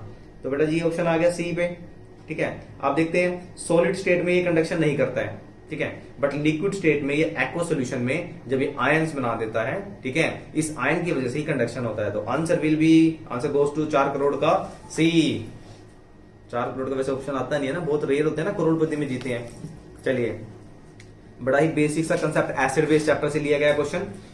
विने observe that the stain of curry on white shirt become reddish brown. मतलब एक सब्जी है, करी है, ठीक है, ग्रेवी बोल देते हैं जिसे, वो रेडिश ब्राउन हो गई है when soap is scrubbed on it. जब हमने सोप से रब किया तो वो क्या हो गया, रेडिश ब्राउन हो गया है। बेटा जी बहुत ही बेसिक सा एग्जांपल है, आपका एक्टिविटी का क्वेश्चन भी है। मतलब जनरली लाइफ से रिलेटेड है कि अगर सब्जी कुछ गिर जाती है, करी गिरी है, आप उसे वॉश करते हो ना सोप से, वो रेडिश ब्राउन कलर का हो जाएगा। ये मतलब डेली लाइफ में आप देख सकते हैं।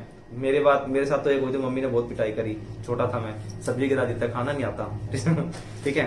तो अब उसके बाद क्या कहता है कि but it turns yellow again, वो अगेन येलो हो जाता है, ठीक है, white with a plenty of water. तो कह रहा है इसका रीजन क्या है। तो सबसे पहले बेटा जी सोप होता है, बेसिक नेचर का होता है, ठीक है, ये बेसिक नेचर का है। और येलो इस कलर किसकी वजह से आ रहा है बेटा जी, अगर आपने टर्मरिक के बारे में बात हुई है तो टर्मरिक एक नेचुरल इंडिकेटर है, ठीक है। अच्छा, यहाँ कहाँ आएगा, रेडिश इन बेस कलर। मैंने आपको शॉर्ट ट्रिक बताई थी, ABR और BRB। तो जो बेस होते हैं वो रेड को ब्लू कर देते हैं, ठीक है। Turmeric is a natural indicator which gives reddish tints in the bases. नहीं बेटा, ये भी नहीं है।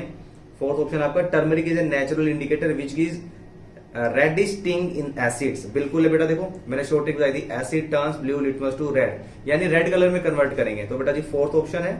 और सेकंड ये कहां पे दिख रहा है आपको, डी पार्ट में, तो डी आपका आंसर है, ठीक है। शॉर्ट ट्रिक के साथ मैंने बेटा जी बहुत सारे क्वेश्चन है। अगर आपको अलग से सारी साइंस की शॉर्ट ट्रिक चाहिए तो मुझे कमेंट कीजिए टेलीग्राम पर या यूट्यूब चैनल पर मुझे कमेंट कीजिए कि मुझे ये शॉर्ट ट्रिक सारी साइंस की चाहिए, जो टिप्स पे आपको क्वेश्चन जल्दी बता दे। देखते ही मतलब भाई साहब एक भी क्वेश्चन भी आपका स्किप नहीं होगा इतना। हाँ, ऐसे ऐसी ट्रिक्स बना रखी है, लेकिन वो बेटा जी वो ट्रिक्स सिर्फ कुछ ही टॉपिक्स पे अप्लाई होती है। अच्छा, आप देख लेते हैं, in which of the following setup would the bulb glow. ऐसा कौन कौन सा केस है जिसमें बल्ब ग्लो करेगा। तो बेटा जी बल्ब के ग्लो करने का रीजन बेटा जी एक ही रहेगा कि वहां पे एच आयन कंसेंट्रेशन या आयंस बनेंगे। तो HCl का केस है जिसमें आयंस बनेंगे। शुगर सोल्यूशन में बेटा जी कभी भी एच आयन नहीं बनेंगे। अल्कोहल में नहीं बनेंगे बेटा जी। अल्कोहल का जो फॉर्मूला होता है C2H5OH, इसमें जो OH आता है ये OH आयन नहीं होता, ठीक है, ये OH आयन प्रोड्यूस ही नहीं करता, मतलब आयंस ही नहीं है। तो ये दोनों केसेस तो बेटा लग गए क्रॉस। लास्ट केस देखते हैं, लाइम वाटर।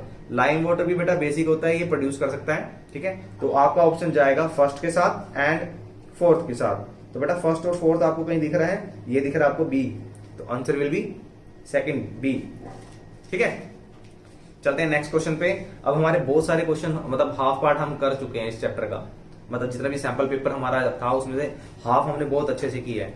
कुछ असर्शन और रीजन के क्वेश्चन देखते हैं बेटा जी। ये सारी स्टेटमेंट आपने मतलब देखी हुई है और वेल एक्नॉलेज है आप इस चीज से, तो शायद आई थिंक बताने की नीड नहीं होगी। दोनों फिर बता देता हूं कि फर्स्ट स्टेटमेंट आपकी है कि असर्शन और रीजन दोनों ट्रू है, और आर मतलब आर बिल्कुल करेक्ट एक्सप्लेनेशन है। आर अगर करेक्ट एक्सप्लेनेशन नहीं है तो सेकंड है। ए ट्रू है, आर फॉल्स है, ए फॉल्स है, आर ट्रू है, ठीक है। अब देखते हैं क्वेश्चन, देखते हैं, मैं इसे जूम कर देता हूं। असर्शन है आपके पास कि fresh milk in which baking soda is added takes a longer time to set a curd. बिल्कुल सही बात है बेटा जी। कर्ड के अंदर लैक्टिक एसिड होता है, तो लैक्टिक एसिड की वजह से ही कर्ड बनता है। लेकिन अगर हम उसके अंदर बेकिंग सोडा को ऐड कर देते हैं तो उसका pH 7 से ज्यादा ही रहेगा। बिल्कुल सही बात है। Baking soda decrease the pH of the below the 6। Baking soda कभी भी pH को नीचे नहीं करता बेटा जी, ज्यादा करता है, बेसिक बनाता है। तो ये बिल्कुल स्टेटमेंट गलत है। तो इसका आंसर बेटा जी C आना चाहिए मेरे अकॉर्डिंग कि A ट्रू है बट R फॉल्स है, ठीक है। सेकंड क्वेश्चन देखते हैं। Decomposition of vegetable matter into the compost is an endothermic reaction. बहुत ही बुद्धू बना रहे भाई साहब। यहाँ पे देखो इस क्वेश्चन को बड़े ट्रिकी वे से है, कभी कभी यहाँ पे आपको एक्सोथर्मिक दे देगा, कभी एंडोथर्मिक। स्पेशल बता दिया मैंने पहले, अगर ये क्वेश्चन आ गया तो सबसे पहले चेक करना है कि एक्सोथर्मिक लिखा है यहाँ पे कि एंडोथर्मिक लिखा है। डीकम्पोजिशन जब भी होगा तो वहां पे हीट रिलीज होगी, दैट इज द एक्सोथर्मिक। तो पहला तो पहले ही गलत हो गया, ठीक है। यहां से शॉर्ट ट्रिक क्या पता लगी, ए तो पहले ही गलत हो गया, तो C आंसर आएगा। फिर भी मैं आपको रीजन बता देता हूं। Decomposition reaction involve breakdown of single reactant into a simpler product. बिल्कुल सही है बेटा जी। डीकम्पोजिशन रिएक्शन में एक सिंगल रिएक्टेंट प्रोडक्ट बनाता है, सिंपल, ठीक है। जैसे मैंने एक एग्जांपल दे दिया आपको, ठीक है। चलिए 33 पे चलते हैं हम। 33 हमारा क्वेश्चन क्या है। Resins and gums are stored in the old xylem tissues in plants. ये बिल्कुल बिल्कुल सही है बेटा जी, जो गम्स होते हैं वो जाइलम टिश्यू में स्टोर होते हैं। Resins and gums facilitate transport of water molecule. ये बेटा जी डाइजेस्ट करने वाली बात बिल्कुल नहीं है कि रेजिन्स और जो गम्स है वो ट्रांसपोर्ट करते हैं वाटर मॉलिक्यूल्स को, नहीं। जाइलम एसिड में जरूर होते हैं बट इनका कोई रोल नहीं होता वाटर के कंडक्शन में। तो बेटा जी रीजन गलत है, ठीक है।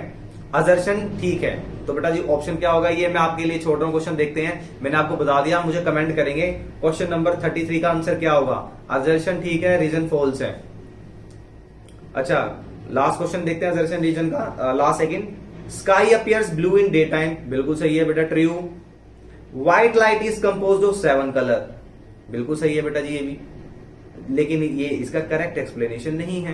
तो इसका भी आंसर आप मुझे कमेंट में करेंगे। 33 का तो मैंने ऑप्शन बता दिया आपका कि हाँ ए ट्रू है, तो सी है इसका। तो बेटा जी लेकिन इसका आंसर आप बताएंगे आप मुझे, ठीक है। ये इसमें सी नहीं आएगा, सॉरी रीजन गलत है इसका, और ये ट्रू है। चलिए कमेंट करेंगे बेटा जी 34 क्वेश्चन, मैं वेट करूंगा आपके कमेंट की। मैंने आपको बता दिया इसका आंसर मुझे चाहिए कमेंट बॉक्स में। अपने दोस्तों को बेटा जी शेयर करना, क्योंकि हम अभी एक क्या कर रहे हैं, हम एक राउंड स्टार्ट करने वाले हैं 10 का दम। और इस 10 के दम में हम क्या करेंगे बेटा जी, जितने भी हम मतलब चैप्टर वाइज 10 बेसिक मतलब डैम श्योर धमाके वाले क्वेश्चन है ना जो, वो डेली आएंगे। आप मुझे टाइम बताइए कि किस टाइम पे वीडियोस आपकी अपलोड करें। साइंस की, मैथमेटिक्स की, दोनों की 10 कदम की वीडियो चलने वाली है आपके पास, जिसमें आपको 10 धमाकेदार क्वेश्चन आएंगे। सिर्फ 10 आएंगे क्वेश्चन, और 10 के 10 ऐसे रहेंगे कि क्वेश्चन में तो 10 में से 9 आपको एग्जाम में मिल जाए, ठीक है। और एक आपका एमसीक्यू राउंड रहेगा, लाइव सेशन 100 एमसीक्यू का। देखते हैं वो कब स्टार्ट कर रहे हैं, मतलब आपके एग्जाम से पहले वो आपके आ जाएगा आपके पास नेक्स्ट वीक तक। नेक्स्ट वीक क्या, इस वीक के एंड होते ही वो आपका 10 के दम के बाद वो भी आ जाएगा, ठीक है। क्वेश्चन देखते हैं। टेलीग्राम चैनल को जरूर फॉलो कीजिएगा बेटा जी, सारी पीडीएफ नोट्स, बेस्ट नोट्स मिलेंगे आपको, ठीक है।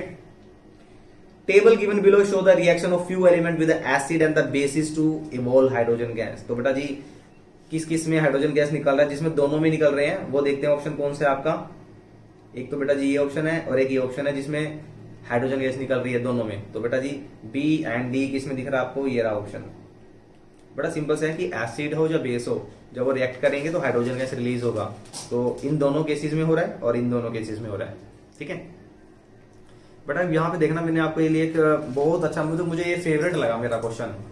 सर सारे क्वेश्चन को फेवरेट बता रहे हो, ये फेवरेट मुझे इसलिए लगा क्योंकि ये एनसीईआरटी का इन बिटवीन से क्वेश्चन लिया हुआ लाइव प्रोसेस के चैप्टर से, और इसमें जितने भी मतलब ट्रिक्स बन सकती थी ना, मैंने लर्निंग ट्रिक्स, शॉर्ट ट्रिक्स बना दी है। क्वेश्चन क्या देख लेते हैं एक बार। क्वेश्चन बेटा, क्वेश्चन है कि इसमें से कौन से ऑर्गेनिज्म है जिसमें ब्लड फ्लो करता है ओनली वंस, यानी यूनिट 1 सर्कुलेशन है। हमारे अंदर अगर आपने हार्ट का टॉपिक स्टडी करा तो डबल सर्कुलेशन होता है। तो ऐसे कौन कौन से एनिमल्स है जिनके अंदर सिंगल सर्कुलेशन होता है। अब यहाँ पे देखना, रैबिट, पैरेट, टर्टल नहीं। बेटा जी सिंपल बता देता हूँ शॉर्ट ट्रिक, मैंने ये शॉर्ट ट्रिक बनाई हुई थी नीचे। फादर रिच मदर, तो फादर रिच मदर में क्या बेटा जी, फादर से एफ से रिलेटेड है आपका फिशिज। तो जो फिश होते हैं उनमें 2 चैम्बर होते हैं, यानी सिंगल सर्कुलेशन होगा, ये याद रखना, सिंगल सर्कुलेशन, ठीक है जब 2 चैम्बर तो एक बार आएगा और एक बार निकल जाएगा, सिंगल होगा, ठीक है। और दूसरा है आपका आर से बना रिच, रिच से मतलब रेप्टाइल्स एंड एम्फीबियंस, जो रेंगने वाले एनिमल्स हैं, और एम्फीबियन लाइक फ्रॉग है, इनका 3 चैम्बर होता है, ठीक है। क्वेश्चन बहुत सारे हैं, कहने को सिर्फ ये एक क्वेश्चन है बेटा जी, लेकिन ये एक क्वेश्चन नहीं है, इस क्वेश्चन के अंदर आपके 3 क्वेश्चन है। तो 3 क्वेश्चन कवर कर दिए बेटा जी, सारे सैंपल पेपर्स में से छाट लिया है। जितना भी कंक्लूजन इस क्वेश्चन पे बनता था मैंने सारा का सारा लिख दिया है, सारा कंक्लूजन है इसके अंदर। आप 4-5 सैंपल पेपर उठाओगे ना, उन चारों पेज में से जो भी क्वेश्चन बनेगा ना सिंगल, वो ये है सारा का सारा। अच्छा, फादर, रिच, मदर। अच्छा एम से क्या बना है, एम से बना है मैमल्स और बर्ड्स। स्पेशली जो मैंने मैमल्स में क्वेश्चन आएगा, और एक बर्ड पे भी आया है, इनका होता है मैमल्स बेटा वैसे जो मिल्क प्रोड्यूसिंग एनिमल्स होते हैं, ठीक है। एंड बर्ड्स की बात कर रहे हैं, बर्ड्स को फ्लाई करने के लिए बहुत एफर्ट करना पड़ता है, तो ब्लड, उनको ऑक्सीजन की डिमांड ज्यादा होती है, तो 4 चैम्बर है, ठीक है। और फिश की बात कर लेते बेटा जी, जहां से क्वेश्चन आ रहे हैं। ये देखो मैंने 3 एग्जाम्पल लिखे हैं, तीनों फिश के हैं। तो फिश के बारे में अभी मैंने बताया 2 चैम्बर होता है, तो यहाँ पे देख लीजिए फिश का कहाँ है बेटा, यहाँ पे पेंगुइन आ गया, लैबियो, वेल्स नहीं, तीनों में फिश नहीं है। ये शार्क, डॉग फिश, स्टिंगरे, ये सारी फिश की वेराइटी है, एक स्पीसीज है सारी की सारी। तो ऑप्शन हम जाएंगे डी ऑप्शन के साथ। बहुत ही अच्छा और जबरदस्त क्वेश्चन था शॉर्ट ट्रिक के साथ। इसको जरूर शेयर जरूर करना स्क्रीनशॉट लेके दोस्तों को, जिनको लगता नहीं कि ये शॉर्ट ट्रिक, जिनको अपने दोस्तों को लगता है भी अच्छे नंबर आ जाए, वैसे ना बहुत कम होता है ऐसे, अपने मार्क्स अच्छा आ जाए तो अच्छा लगता है, दोस्त का आ जाए ना अरे यार मेरे क्यों नहीं आए, है ना, 3 इडियट्स वाली स्टोरी है। बट ये वीडियो शेयर करने वाली है, और ये शॉर्ट ट्रिक मतलब अपने दोस्तों को बताओ कि भाई मेरे पास ऐसा शॉर्ट ट्रिक है, तूने कभी सुना भी नहीं होगा, ठीक है। चलिए 37 क्वेश्चन पे चलते हैं, उसके बाद हमारे पास कुछ बहुत ही जल्दी हो जाएंगे क्योंकि केस बेस्ड स्टडी क्वेश्चन करने वाले हैं हम। तो what is the common extensive network between the blood vessels, wall of alveoli and the glomerular of nephron. So बेटा इन तीनों में क्या चीज कॉमन है, ये सारे के सारे सप्लाई करने के लिए मटेरियल के लिए कैपिलरीज को यूज करते हैं, ठीक है। तो इसके अंदर थिन वॉल कैपिलरीज होती है that is richly supplied with blood. तो डी ऑप्शन के साथ जाएंगे हम। अच्छा आप देखते हैं इसमें से क्या है, plants commonly use different processes for the excretion as comparison to animals. मतलब इसमें प्लांट्स और एनिमल्स की कंपैरिजन कर रहे हैं, किसके लिए बेटा जी, एक्सक्रीशन के लिए, यानी वेस्ट के रिमूवल के लिए। वो कह रहे हैं इसमें से कौन सा प्रोसेस है जो नहीं फॉलो होता प्लांट्स के अंदर। तो प्लांट्स बेटा जी एक्सेस वाटर को रिमूव करते हैं बाय द ट्रांसपिरेशन प्रोसेस, बिल्कुल सही है। दे सेलेक्टिवली फिल्टर टॉक्सिक सब्सटेंस, तो ये बेटा जी डाइजेस्ट करने वाली बात नहीं है। और देखते हैं और भी कोई गलत तो नहीं है इसमें। Waste product are stored as resins and gums in old xylem. ये बेटा जी अगर वीडियो में आप देखेंगे और सुन रहे हैं और देख रहे हैं वीडियो को, तो ये ऑप्शन अभी हम देख के आए पीछे की होता है, resins and gums old xylem में। They excrete waste substance into the soil around them, बिल्कुल है, ये भी सही है बेटा जी। वेस्ट प्रोडक्ट जो बनता है उसको सोइल में डाल देते हैं, बैक कर देते हैं। तो बेटा जी बी ऑप्शन बन रहा है सिर्फ इसमें, तो आंसर हम बी को टिक करेंगे, ठीक है। एक और पावर का क्वेश्चन मैंने आपको बता दिया था कि पावर के ऊपर डैम श्योर हूं मैं कि इसके ऊपर क्वेश्चन आने के चांस है, बिकॉज जितने भी शॉर्ट टॉपिक्स है ना बेटा जी, उन शॉर्ट टॉपिक से आपका सीबीएसई क्वेश्चंस बनाएगा। और एमसीक्यू राउंड का मतलब मजा यही है कि हर टॉपिक से क्वेश्चन मिल सकता है आपको। तो अब क्वेश्चन क्या है बेटा जी, power of lens is -40। Minus आपको पता लग गया होगा कि माइनस से क्या पता लगा होगा सर, माइनस से बेटा जी ये पता लगा होगा कि ये सारा का सारा किससे रिलेटेड होगा, कनकेव से रिलेटेड होगा। अब ये लेंस की बात है, कनकेव लेंस पहले देख लो कहां है, कनकेव कनकेव कनकेव कनकेव बेटा जी आपके दो केसेस में आ रहे हैं, 1 और 2। अब इन दोनों में से आंसर होगा, अब आंसर क्या होगा देखते हैं, ठीक है। फोकल लेंथ आपको पावर दे दिया, आपको फोकल लेंथ निकालना है। तो बेटा जी फोकल लेंथ का फॉर्मूला है 1/p यानी 1/4, ठीक है। अगर इसको सोल्व करेंगे तो आपका लगभग, अभी आपको देखो डायोप्टर में दिया है तो 100 से मल्टीप्लाई कर देंगे मीटर में लेने के लिए, ये आपका आ जाएगा -25, ठीक है। -25 सेंटीमीटर, जो ऑप्शन दिख रहा है आपको बेटा जी वही आंसर है आपका, ठीक है। समझ गए, अच्छा क्वेश्चन था, बहुत प्यारा छोटा सा क्वेश्चन, चुन्नू मुन्नू क्वेश्चन था ये।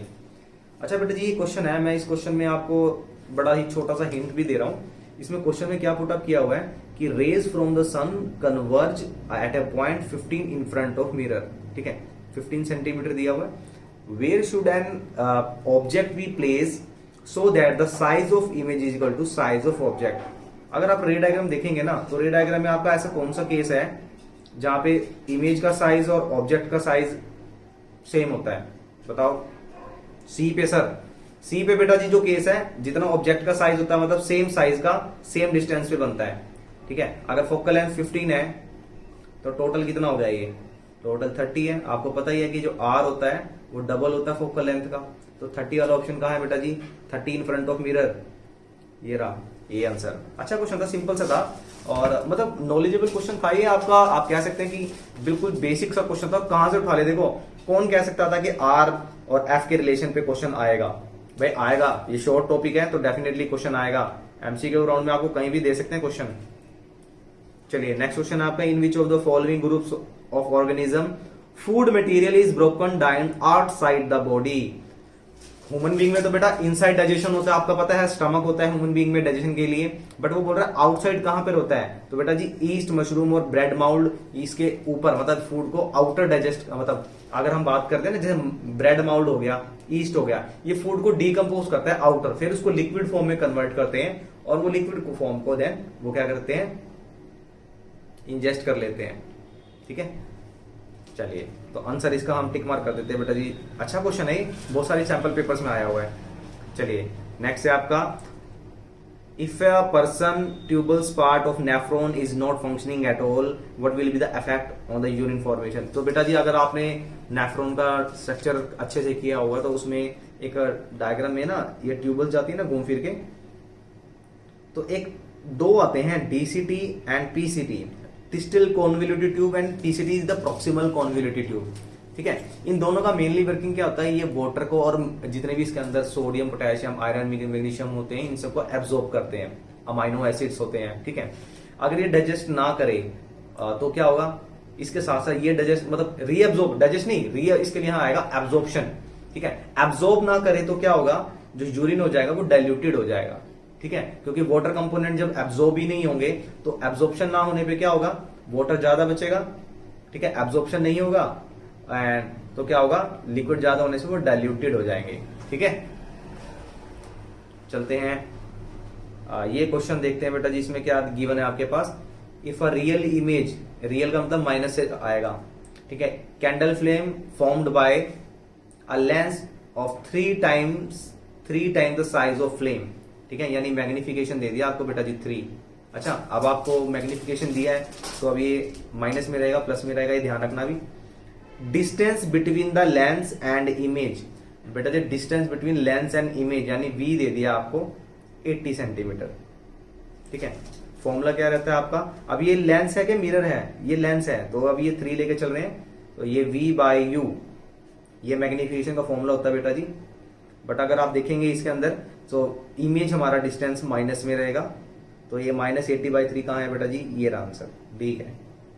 ठीक है, ये माइनस है। ठीक है, चलिए इस क्वेश्चन को थोड़ा बड़ा कर देते हैं, शायद बच्चों को नहीं विजिबल होगा। चलो देखते हैं अब, अच्छा क्वेश्चन है, डायग्राम से मतलब इतने बहुत सारे क्वेश्चन बन रहे हैं। सबसे पहले डायग्राम को ऑब्जर्व कर लो, ऑब्जेक्ट आपका कहां पर प्लेस है, ऑब्जेक्ट आपका सी और एफ के बीच में प्लेस है।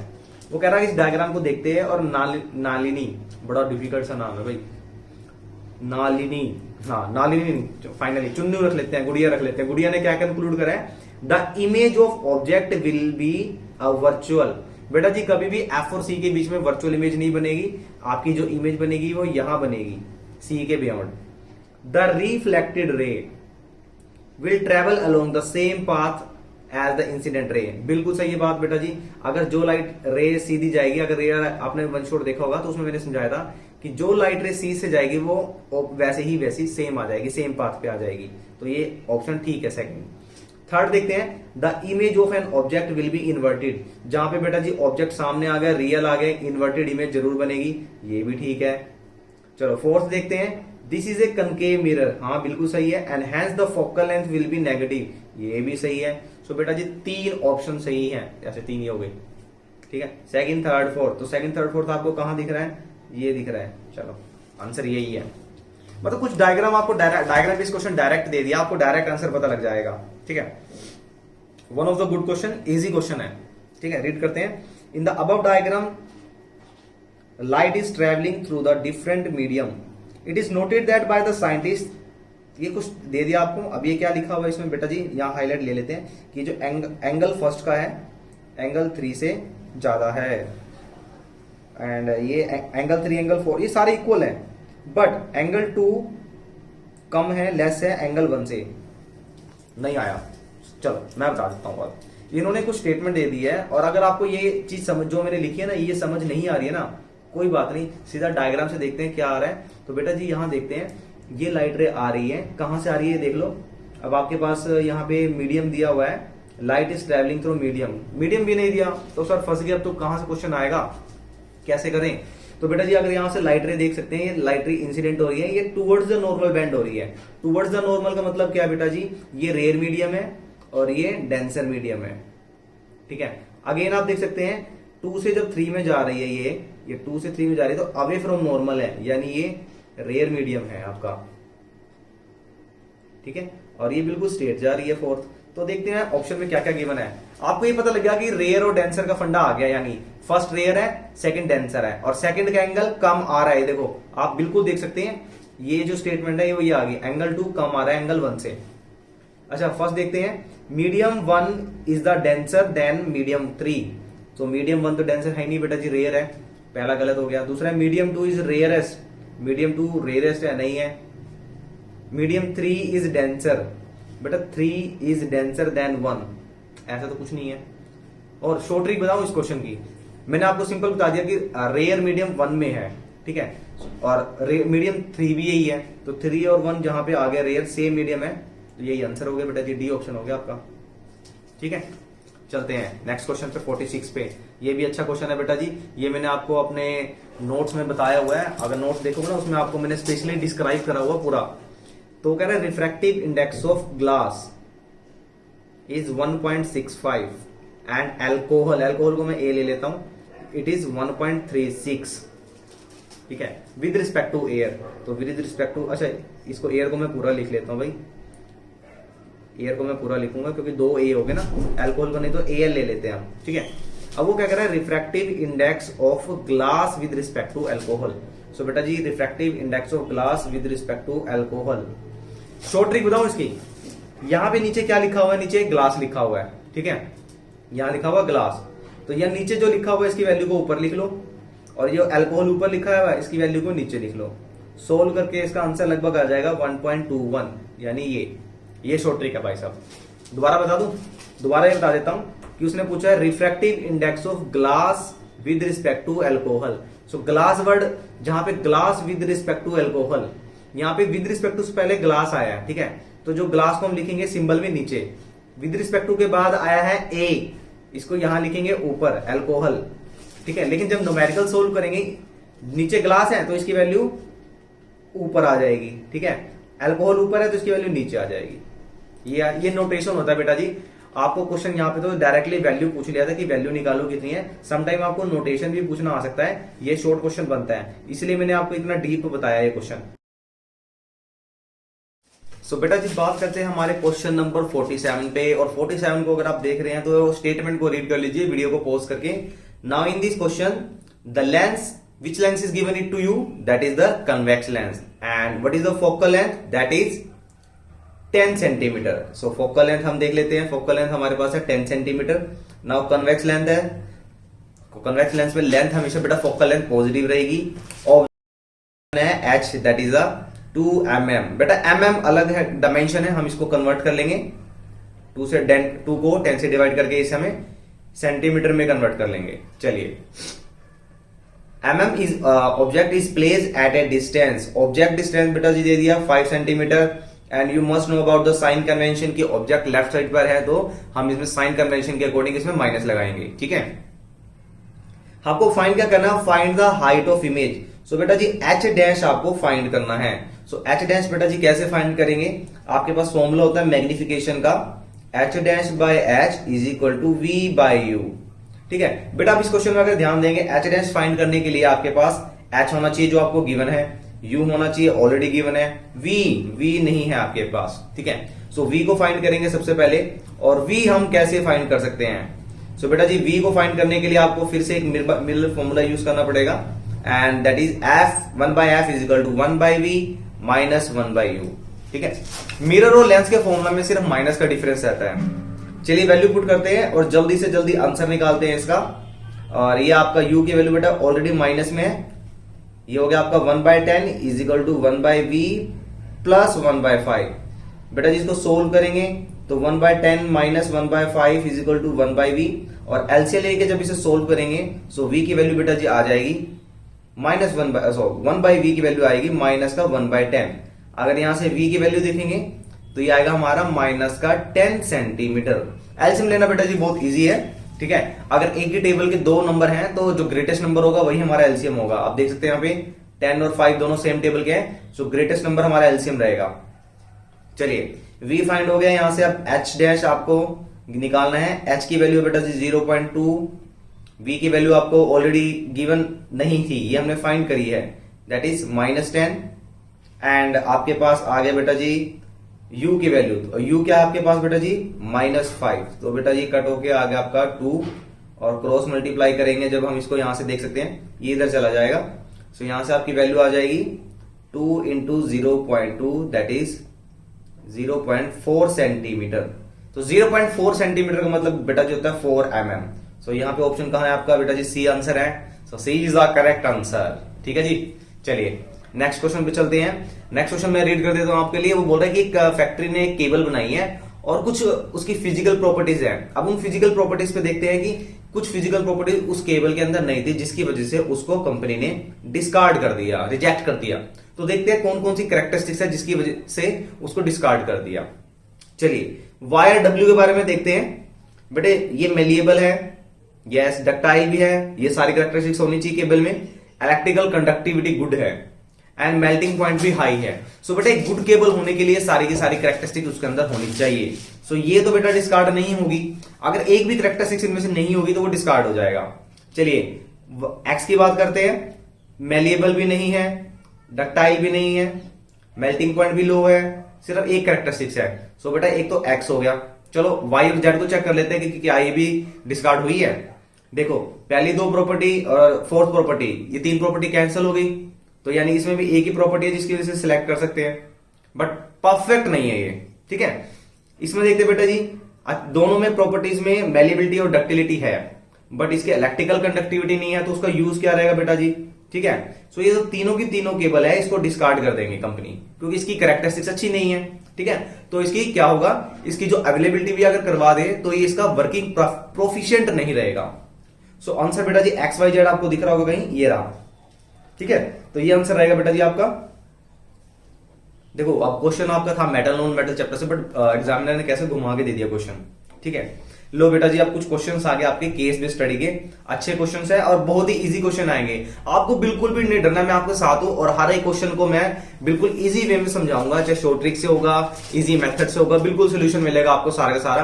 केस बेस्ड स्टडी में बेटा जी बिल्कुल कॉन्फिडेंट हो जाना भी, आपको फ्री के मार्क्स मिलेंगे, क्योंकि क्वेश्चन आपको वहां गिवन होगा।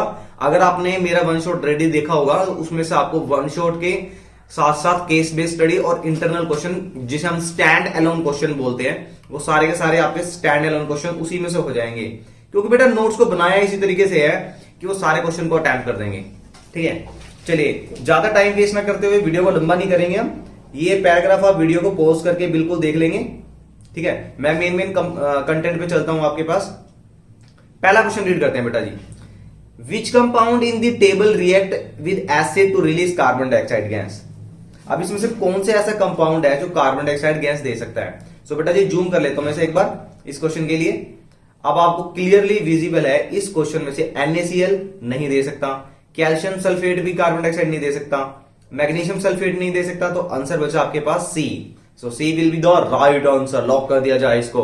ठीक है, चलिए ये क्वेश्चन अच्छा है छोटा, ये आपका स्टैंजा में से ही निकलेगा। वो बोल रहा है how many grams of magnesium sulphate are present in 135 gram of solid left by evaporation of sea water. अगर आपके पास सी वाटर है, उसको इवेपोरेट किया है, तो 135 ग्राम में कितने मैग्नीशियम सल्फेट होगा। नहीं समझे, अब इस बार टेबल को देख लीजिए। इस टेबल में बेटा जी बहुत सारी सॉल्ट दिए हुए, देखो sodium chloride, magnesium chloride, magnesium sulphate, calcium sulphate और कैल्शियम कार्बोनेट। इनका टोटल जो वेट बन रहा है वो है 45। बट अगर हम किसी एक एटम की या एक कंपाउंड की बात कर रहे हैं, हम एटम तो नहीं बोलेंगे इसे क्योंकि कंपाउंड है पूरा, तो इस कंपाउंड में हर एक का इंडिविजुअली पार्टिसिपेशन कितना है ये ऑलरेडी आपको टेबल में गिवन है। क्वेश्चन में आपसे पूछा गया है कि जो मैग्नीशियम सल्फेट है, ये वाला मैग्नीशियम सल्फेट है, इस मैग्नीशियम सल्फेट में पार्टिसिपेशन है इसका 6 ग्राम। 45 में से 6 ग्राम मैग्नीशियम सल्फेट बन रहा है इवेपोरेशन करने पे। तो एग्जामिनर आपसे पूछ रहा है तो 135 ग्राम में कितना मैग्नीशियम सल्फेट होगा। तो बहुत इजी है बेटा जी, 6 बन रहा है 45 में से, तो 135 में से कितना बनेगा, इसे 5 पे डिवाइड कर लीजिएगा और ये आपके पास आ गया 18। सो बेटा जी 135 ग्राम यानी 135 ग्राम मैग्नीशियम सल्फेट में कितना ग्राम मिलेगा, 135 ग्राम ऑफ सॉलिड में से आपको 18 ग्राम मिलेगा। ठीक है, बिल्कुल सिंपल सा क्वेश्चन था, मैथमेटिक्स का बेस था। चलिए, what is the saturated solution of sodium chloride cold. बेटा जी मैंने बोला है जिसने मेरे वन शॉट देख लिए वो सारे क्वेश्चन कर देगा। ठीक है, डैम श्योर अबाउट इट।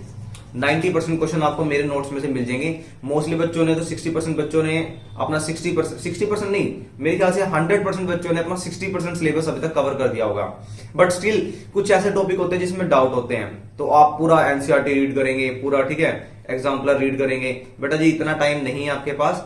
अगर आपको बहुत कम टाइम में बेस्ट नोट्स चाहिए तो केमिस्ट्री गुरु फाउंडेशन पे सचिन कड़ीवाल सर करके आप सर्च कर सकते हैं, या रुपिंद्रा सचिन कड़ीवाल करके आपको हर चैप्टर का वन शॉट मिल जाएगा। ठीक है, चलिए टॉपिक में मूव करते हैं। सोडियम क्लोराइड का एक्वा सोल्यूशन बेटा जी यानी वाटर के साथ, इसको बेटा जी मैंने आपको बताया था, इसे बोलते हैं ब्राइन, सलाइन वाटर। तो ब्राइन कहीं दिख रहा है, ये आंसर है बेटा जी आपका, clearly visible. What is the pH of acid which is use in the formation of common salt. बेटा जी पीएच ऑफ एसिड, जहां पे अगर एसिड आ गया तो एसिड का देखते हैं, ये तो बेस के हैं दोनों के दोनों, ये भी एसिड टू बेस है, तो एसिड का सिर्फ एक ही ऑप्शन दिख रहा है आपको 1 2 3।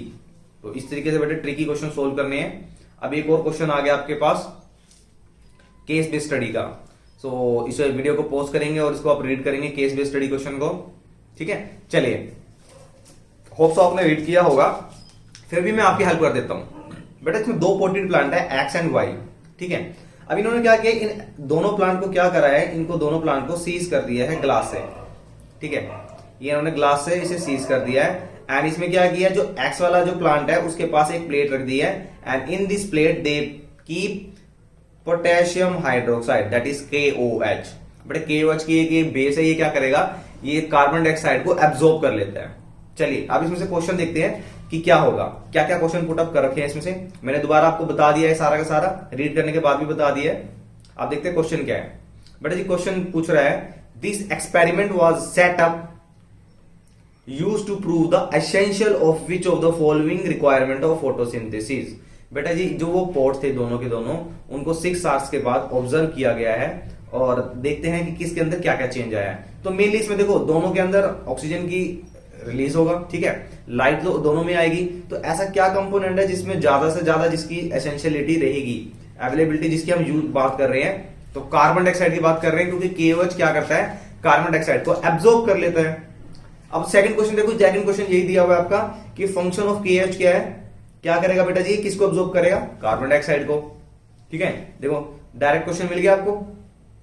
अच्छा वो उसके बाद 55 में क्या पुट अप कर रहा है, वो कह रहा statement show the correct result of iodine test performed on the leaf from the plant X and Y respectively. मतलब दोनों प्लांट थे, जितने भी दोनों प्लांट थे एक्स एंड वाई, दोनों के लिए उन्होंने आयोडीन टेस्ट किया है। ठीक है, अब आयोडीन टेस्ट बेटा कैसे होता है, आयोडीन टेस्ट में हमेशा क्या होगा, अगर उसके अंदर स्टार्च प्रेजेंट होगा तो उसका कलर ब्लू और ब्लैक हो जाएगा। अब देखते हैं हमारे पास ब्लू और ब्लैक कौन कौन से वाले हैं। देखो बेटा इसमें भी ब्लू है आपके पास, इसमें भी ब्लू ब्लैक है, इसमें नहीं है। ठीक है, तो ये दो ऑप्शन तो आपके कट हो गए नीचे वाले। आप देखते हैं इसमें से चेक करेंगे। पहला ऑप्शन स्टडी करते हैं, blue black colour would be obtained on the leaf of plant X and no change in the colour of Y. Y में कोई चेंज नहीं होगा कलर में, क्यों नहीं होगा बेटा जी, ऐसा तो हो ही नहीं सकता। अब फोटोसिंथेसिस हो रहा है तो स्टार्च प्रेजेंट होगा, उसके अंदर स्टार्च स्टोर होगा। दूसरा ऑप्शन देखते हैं, blue black colour will be obtain on the leaf Y. हाँ बेटा ये स्टेटमेंट सही है, वाई प्लांट में हमने कोई चेंज नहीं किया, कोई केमिकल नहीं रखा है, तो उसमें पूरा फोटोसिंथेसिस होगा एंड साथ के साथ उसमें क्या होगा, स्टार्च प्रेजेंस होगा। और जिसकी हम कैसे चेकिंग करेंगे, आयोडीन टेस्ट से, that is blue black colour and no change in the colour of plant X. ये सही है क्योंकि उसकी CO2 तो बेटा ऑब्जर्व कर ली है। ठीक है, CO2 जब एब्जॉर्ब हो चुकी है और ऑब्जर्वेशन में क्या आया कि जब CO2 है ही नहीं तो फोटोसिंथेसिस नहीं होगा, फोटोसिंथेसिस नहीं होगा तो क्या होगा बेटा जी, स्टार्च नहीं बनेगा, स्टार्च नहीं बनेगा तो आयोडीन टेस्ट नहीं होगा। ठीक है, चलिए अच्छा क्वेश्चन था केस बेस्ड स्टडी का, आपको सारा का सारा देखो नोट्स में से मिलेगा आपको केस बेस्ड स्टडी क्वेश्चन। आप क्वेश्चन नंबर 56 देखते हैं, which of the following steps can be followed for making the apparatus air tight. Air tight करने के लिए बेटा क्या क्या करेंगे, placing the plants on the glass plate पे रखेंगे, नहीं, यूजिंग ए सक्शन पंप। बेटा सक्शन पंप क्या होता है, आपके जैसे Amazon फ्लिपकार्ट से ऑर्डर आते हैं तो वो पॉलिथीन में बड़े रैप होते हैं और उसके अंदर बिल्कुल भी हवा नहीं होती, तो क्या करते हैं उस सक्शन पंप करके उसमें से एयर निकाल देते हैं। ठीक है, ये सही option. Applying vaseline to seal the bottom jar, no बेटा। क्रिएटिंग वैक्यूम, वैक्यूम भी बेटा वही होता है कि जिस मटेरियल में से हम हवा को एयर को निकाल देते हैं वो होता है हमारा वैक्यूम। सो बेटा जी ऑप्शन आपका रहेगा सेकंड एंड फोर्थ। तो सेकंड और फोर्थ देखिए कहां दिख रहा है आपको, ये रहा डी पार्ट में। So D will be the answer. ठीक है, अब चलते हैं हमारे कुछ क्वेश्चंस पे। बहुत अच्छा क्वेश्चन है बेटा जी, मैंने आपको नोट्स में बोला था कि साइन आपका स्नेल्स लॉ के ऊपर क्वेश्चन आने के चांसेस हैं, तो स्नेल्स लॉ पे अब एक्सपेरिमेंट बेस्ड क्वेश्चन आ गया है। वो बोल रहे हैं कि एक बच्चा है नूर है, उसने स्टूडेंट ने डेमोन्स्ट्रेट किया एक्सपेरिमेंट साइंस का, और उसने क्या किया, इस बॉक्स के अंदर एक मटेरियल रख दिया है एक्स। ठीक है ना, उसने लाइट रे को पास करा है, यहां से लाइट रे को पास किया और आप देख सकते हैं लाइट रे इंसिडेंट भी पैरेलल हो रही है और जब रिफ्रैक्ट हो रही है ये भी पैरेलल है। ठीक है, बट इसका पाथ थोड़ा सा चेंज हो गया रिफ्रैक्शन की वजह से। ठीक है, अब वो बोल रहा है कि what could be the X she place inside the box to make the rays behave as shown. उसने ऐसा क्या किया होगा कि ये शो हो रहा है इसके अंदर, मतलब ये पैरेलल रेस जो निकल रही है, रिफ्रैक्टेड रे पैरेलल ही निकल रही है, बट पैरेलल निकल रही है लेकिन ये बेंड क्यों हो गई, थोड़े चेंज क्यों हो गया पाथ। तो हमने ऐसा क्या किया बेटा जी, इसके अंदर हमने कुछ रिफ्रैक्शन हुआ है, तो रिफ्रैक्शन का मतलब डेंसर मीडियम को इंसर्ट किया है। तो इसके अंदर बेटा जी बी ऑप्शन रहेगा कि इसके अंदर हमने ग्लास स्लैब या पैरेलल साइडेड ग्लास ब्लॉक को ऐड करा है, यानी फिट करा है, इसकी वजह से रिफ्रैक्शन हो जाएगा। मींस रेयर से डेंसर जा रही है light, so it bend away from normal. ठीक है, तो अवे हो जाएगी नॉर्मल से। बिल्कुल सिंपल सा क्वेश्चन था। अगर आपको बिल्कुल क्लियरली इसको देखना है तो मैं इसकी एक वीडियो अपलोड कर दूंगा एक्सपेरिमेंट से रिलेटेड। बल्कि आपके क्लास टीचर ने, स्कूल टीचर ने, जो आपके साइंस टीचर है स्कूल में, एक्सपेरिमेंट कराया होगा आपको इससे रिलेटेड। तो रिफ्रैक्शन थ्रू द स्लैब और प्रिज्म, ठीक है, अच्छे क्वेश्चन थे दोनों के दोनों। तो एक्सपेरिमेंट के बहुत कम क्वेश्चंस बनेंगे यहां से, लेकिन जो बनेंगे वो फिक्स क्वेश्चन है। चलिए नेक्स्ट क्वेश्चन है, the angle of incidence of the both rays on the left side of the box is 48.6 degree, यानी एंगल ऑफ इंसिडेंस की वैल्यू दे दी है। चलिए वो कहता है refractive index of material of this is 1.5। ये जो एक्स मटेरियल है इसका रिफ्रैक्टिव इंडेक्स दे दिया 1.5, ठीक है। एंगल ऑफ इंसिडेंस दे दिया है नॉर्मल के साथ, ये आपको मिला है बेटा जी, कितना मिला है 48.6 डिग्री। नाउ आपको फाइंड क्या करना है, approximate value of angle of refraction. बेटा जी अच्छा क्वेश्चन है, थोड़ा सा मैथमेटिक्स यूज हो रहा है यहाँ पर, आप देखना है इसको कैसे अच्छे से करना है। अगर आपने स्नेल्स लॉ स्टडी करा है तो स्नेल्स लॉ में हमारा रिफ्रैक्टिव इंडेक्स क्या होता है बेटा जी, sine i by sine r, ठीक है। अब sine i by sine r, यहाँ पे आपकी आई की वैल्यू आपको गिवन है ऑलरेडी, एंगल ऑफ इंसिडेंस दी है 48.6, ठीक है। तो यहाँ पे मैंने 48.6 पुट कर दिया है। साइन आर आपको फाइंड करना है, रिफ्रैक्टिव इंडेक्स की वैल्यू आपको गिवन है। तो बेटा जी क्रॉस मल्टीप्लाई करते हैं, ये यहां चला जाएगा 1.5 नीचे आ जाएगा। तो इसे सोल्व करके हमारे पास स्टेटमेंट आएगी sine R is equal to, और यहाँ पे देखो आपको क्या दिया हुआ है, जो साइन 48.6 डिग्री है इसकी वैल्यू आपको दी हुई है 0.75। तो मैंने यहाँ 0.75 पुट कर दिया, नीचे आपका था बेटा जी 1.5, ठीक है। इसको सोल्व करके बेटा जी आपका आ जाएगा 0.5, यह आएगा आपका साइन आर। यहां से हमने एंगल ऑफ रिफ्रैक्शन निकालना है, ये बन जाएगा बेटा साइन इनवर्स 0.5। बेटे भी जब भी ऐसी टर्म होती है ना, साइन को एंगल जब उधर लेके जाते हैं तो ये इनवर्स हो जाता है, ठीक है। अब इसका आंसर आपको, सर साइन इनवर्स तो हमने स्टडी कराएंगे साइंस के अंदर, ये तो मैथमेटिक्स का कैसे सोल्व करें। तो मैथमेटिक्स में बेटा जी ट्रिग्नोमेट्रिक की सारी शॉर्ट ट्रिक दीक्षांत सर के द्वारा अपलोड कर दी गई है, और मैं भी आपको बता देता हूं इसमें क्या क्या आएगा, कैसे सोल्व करते हैं। बेटा जी एंगल आर, अब ये साइन इनवर्स बेटा जी देखते हैं हम। बेटा जी ये जो 0.5 है इसको क्या आप 1/2 नहीं लिख सकते हैं? लिख सकते हैं सर। अच्छा अब ये देखो ये साइन है, हमें तो सिर्फ एंगल की वैल्यू चाहिए, हमें साइन कोस नहीं चाहिए। तो हम क्या करेंगे, हम ये देखेंगे कि ये जो 1/2 है ये साइन की किसकी वैल्यू है। सो बेटा जी angle r is equal to sine inverse, ये साइन बेटा 30 की वैल्यू होती है, साइन 30 डिग्री की, ठीक है। साइन से साइन इनवर्स कैंसिल और एंगल आ गया आपका 30 डिग्री। सो 30 डिग्री जहां पे भी आपका ऑप्शन है बेटा जी वही आंसर है। बहुत इजी क्वेश्चन था, ठीक है। चलिए 59 क्वेश्चन पे हैं, तो 59 क्वेश्चन देखते हैं बेटा जी। 59 क्वेश्चन में क्या है, हर friend noted the following observation from the demonstration. ये जो ऑब्जर्वेशन इसमें से क्या हुई है देखते हैं। Glass is optically rare than air, नहीं बेटा जी ये ऑप्शन तो है ही नहीं। ग्लास एयर से रेयर, डेंसर तो हो ही नहीं सकता, रेयर तो हो ही नहीं सकता, डेंसर होता है वो, ठीक है। Air and glass allow light to pass through them with the same velocity, ये वर्ड बेटा डाइजेस्ट नहीं हो रहा, सेम वेलोसिटी से तो जाएंगे नहीं क्योंकि दोनों मीडियम अलग अलग है। Air is optically rare than glass, ये बेटा जी सही है। Speed of light through the denser medium is faster than that of rare medium, वो बोल रहा है कि speed of light through the denser medium is faster. No, ऐसा कुछ नहीं होता बेटा जी। जो स्पीड ऑफ लाइट होती है डेंसर मीडियम में हमेशा स्लो होती है, रेयर मीडियम में ज्यादा फास्ट होती है, तो ये भी नहीं है।